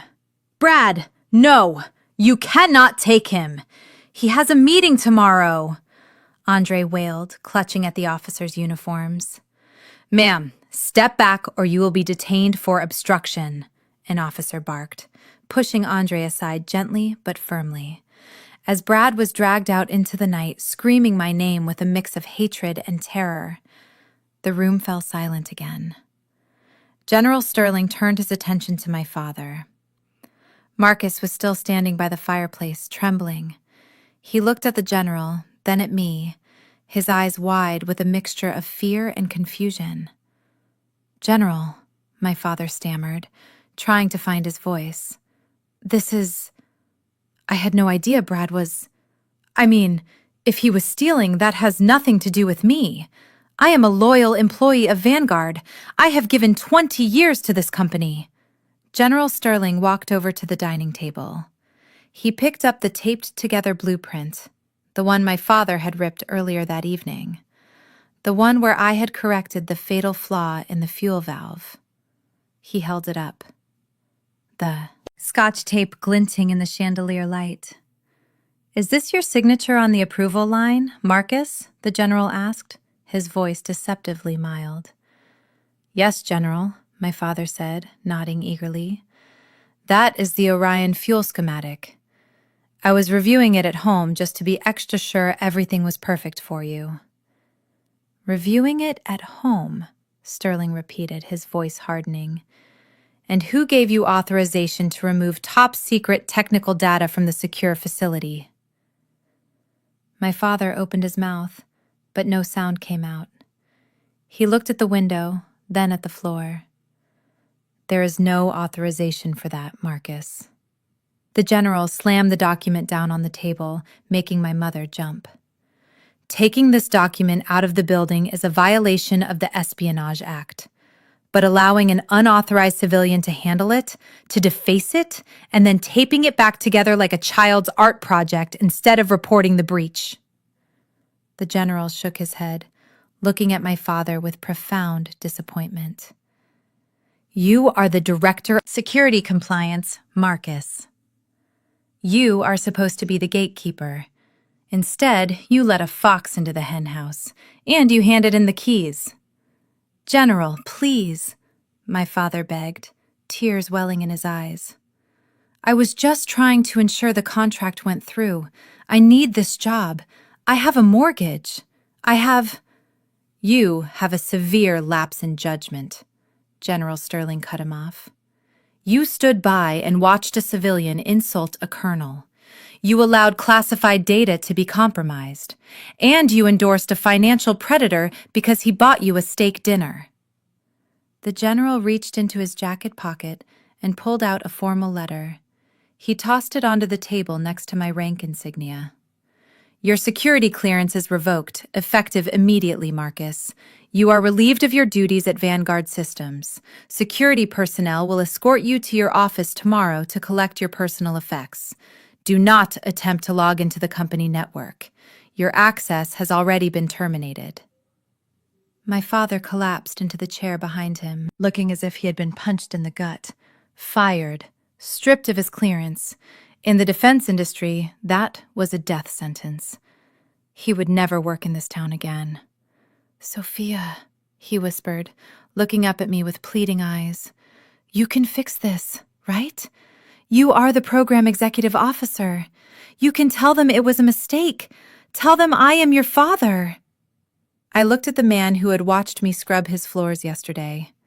The man who had laughed when Brad told me to clean his shoes.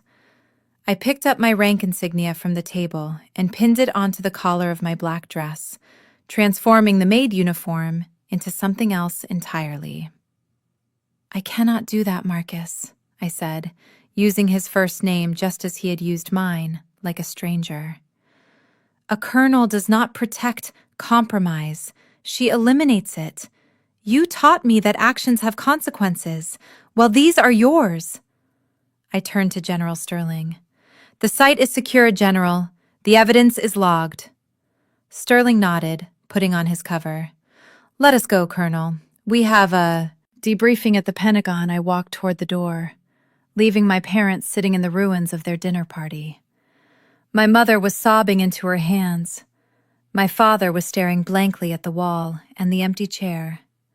Where Brad had sat was a stark reminder of the hole they had dug for themselves.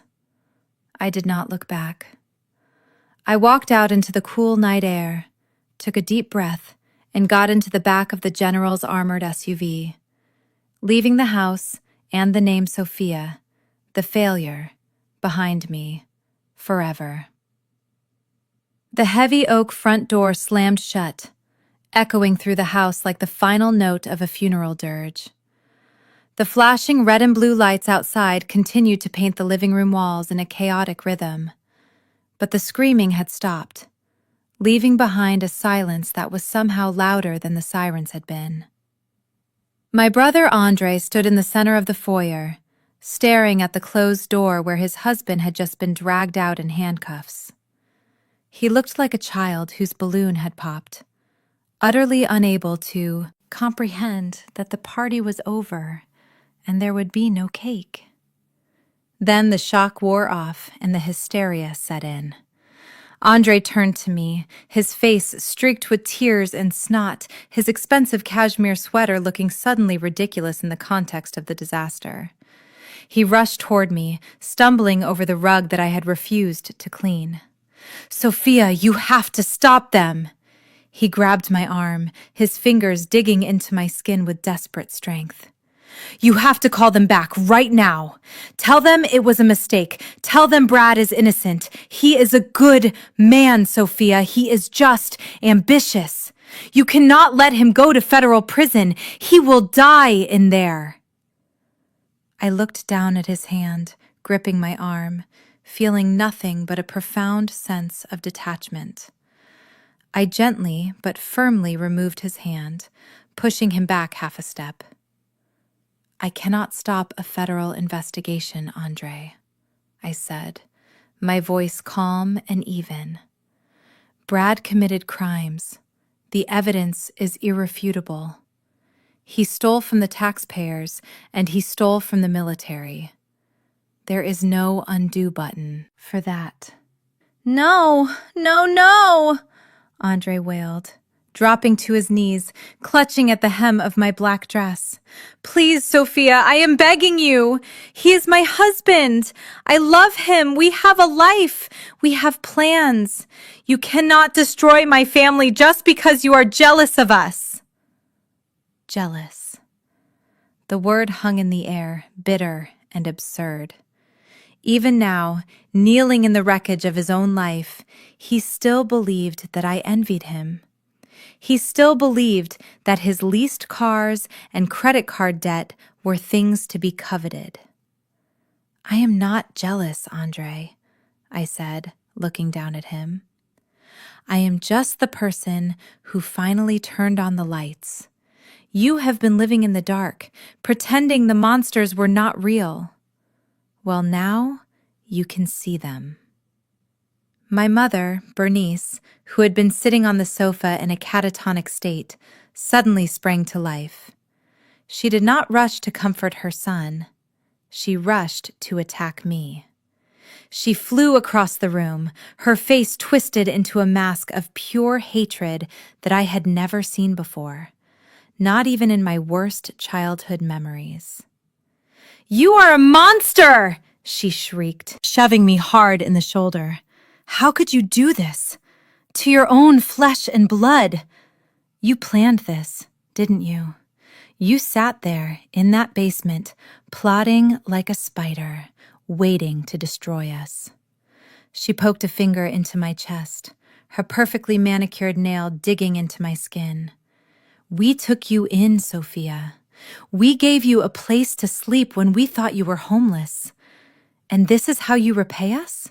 By arresting Brad? By getting your father fired? You are evil. You are a devil sent to ruin this family." I took a step back, putting distance between myself and her venom.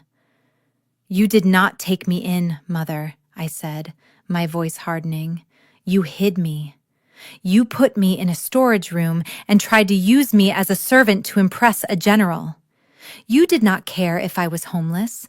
You only cared if I was visible to the neighbors." "You ruined everything!" she screamed, ignoring my words, tearing at her own hair. "You humiliated us in front of General Sterling. You destroyed your father's career over a piece of paper. Do you know what you have done? We will lose the house. We will lose everything." "You were already losing the house," I pointed out coldly. "Brad was paying the mortgage with embezzled funds. The moment the audit started, this house was gone. You just didn't know it yet." My father, Marcus, was still sitting on the floor by the fireplace. He hadn't moved since the general took his security badge.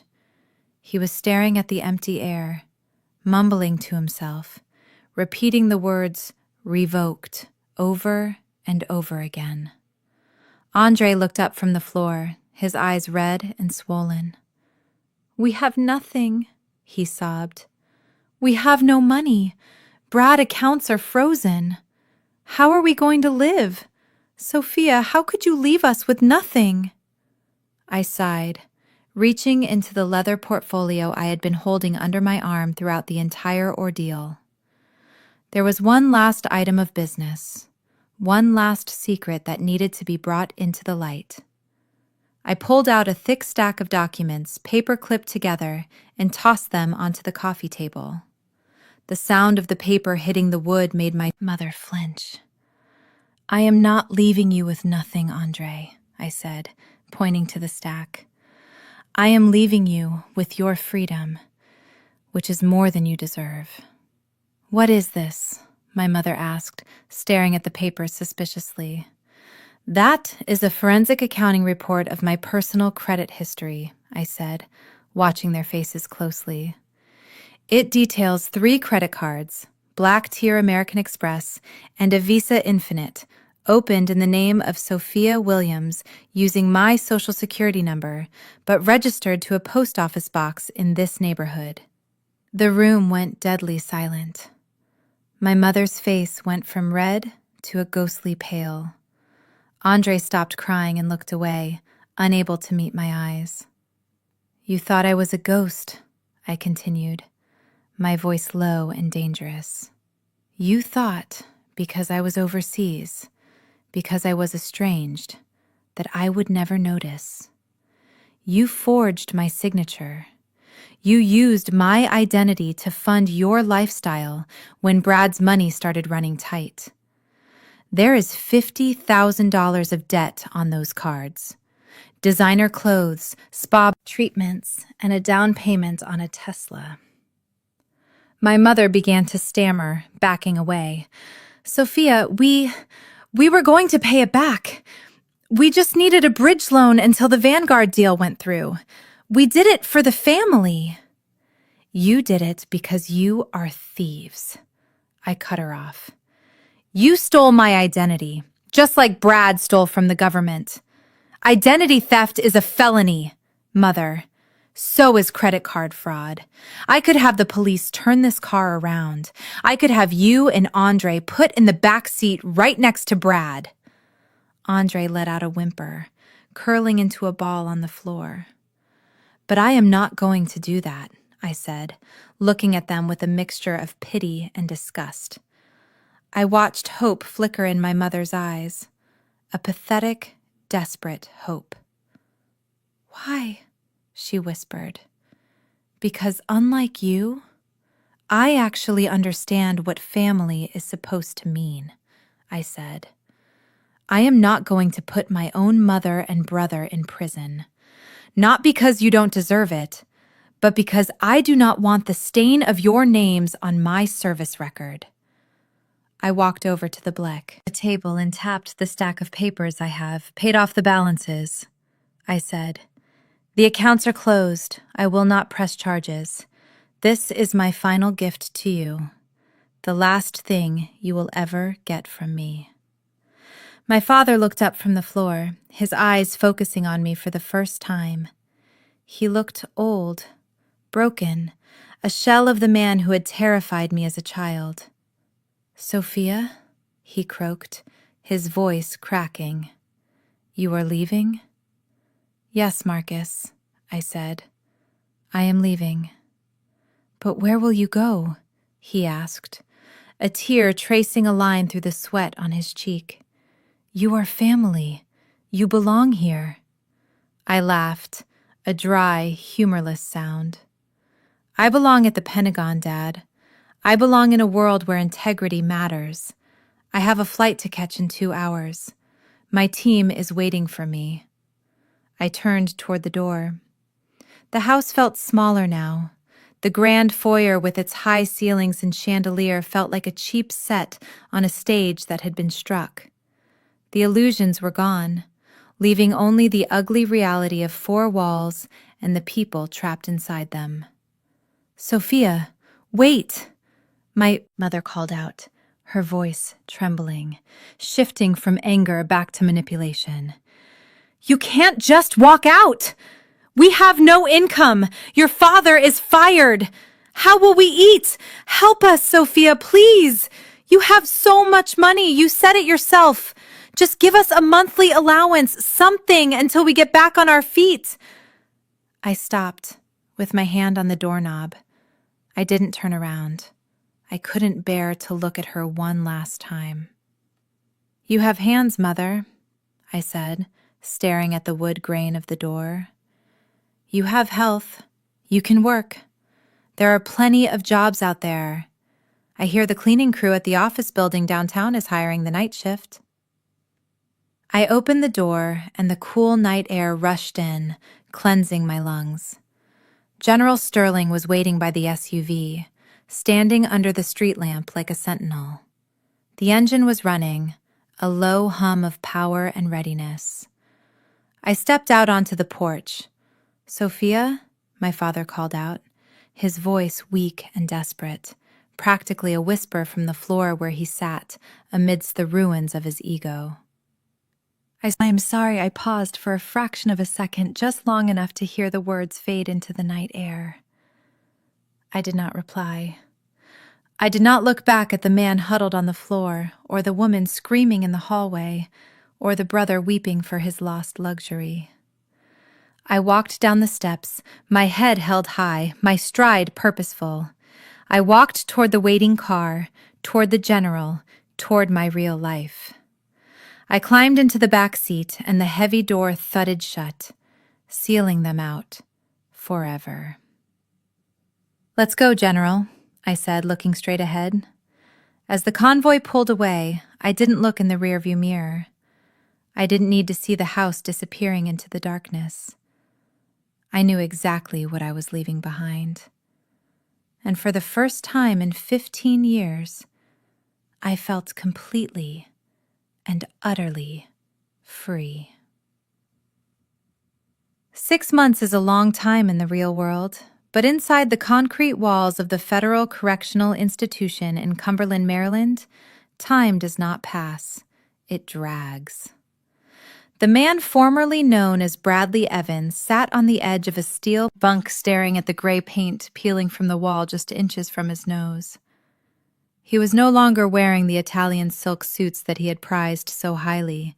The crisp white shirts and polished loafers were gone, replaced by a bright orange jumpsuit that smelled faintly of industrial detergent and other men's sweat. Earlier that morning, he had stood before a federal judge for his third bail hearing. His lawyer, a public defender who looked exhausted and uninterested, had tried to argue that Brad was not a flight risk, that he was a family man with deep roots in the community. The prosecutor simply played a 10-second audio clip from the wiretap evidence, the recording of Brad instructing an associate on how to wipe a server clean. The judge had hammered the gavel with a sound that rang in Brad's ears like a death knell. Bail denied. The trial date was set for next year, and given the mountain of evidence Sophia had compiled, the plea deal on the table was 15 years minimum. Brad's hands shook as he looked at his fingernails, which were ragged and bitten down to the quick. He thought about the country club lunches, the Teslas, the way he used to snap his fingers at waiters. He closed his eyes, and for the first time in his life, he realized that the person he had called useless was the one who had locked him in this cage and thrown away the key. While Brad was learning the new hierarchy of the cell block, where his financial advice was worth less than a pack of cigarettes, my brother Andre was learning a different kind of humility. The foreclosure on the colonial house had been swift and brutal. Since the mortgage payments had been made with illicit funds, the bank had seized the property immediately, invoking a clause that left the family with zero equity. I did not see the eviction, but I heard about it from the neighbors. Apparently, it was quite a spectacle.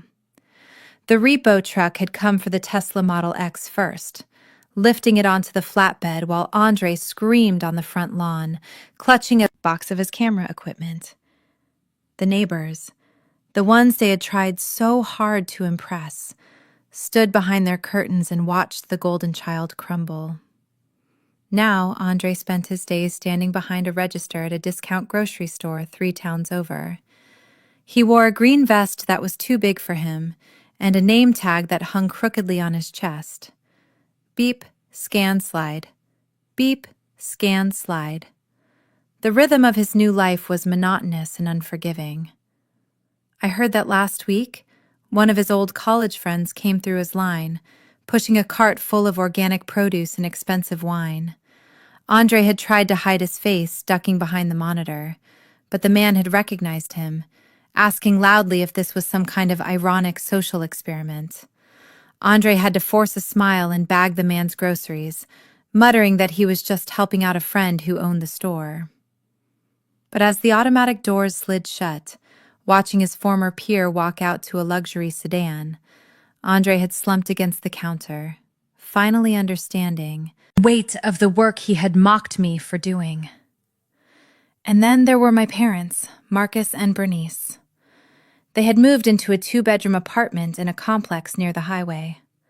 The walls were thin enough to hear the neighbors' arguments, and the carpet was a shade of brown that hid stains, but not the smell of stale cigarettes left by previous tenants.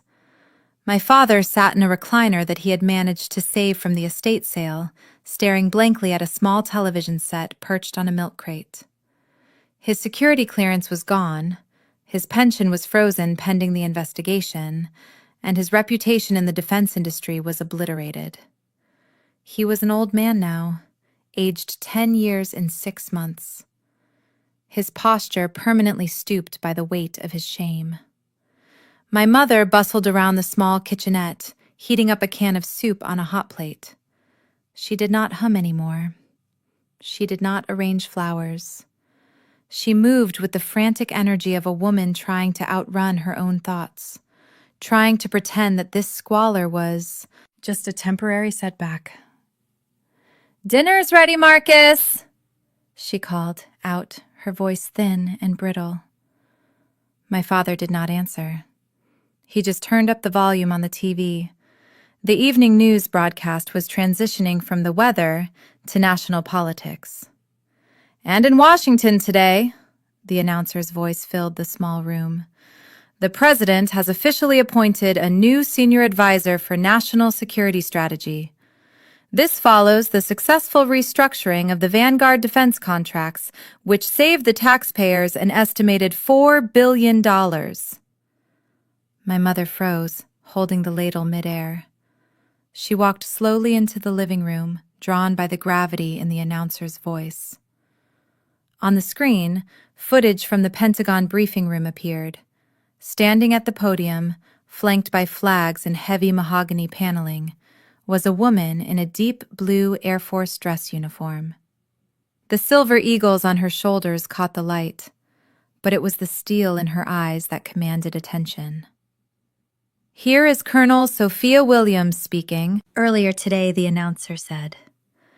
My parents watched as the image of their daughter filled the screen. I looked strong, confident, and utterly untouchable. I was answering questions from the press corps with a precision that left no room for doubt.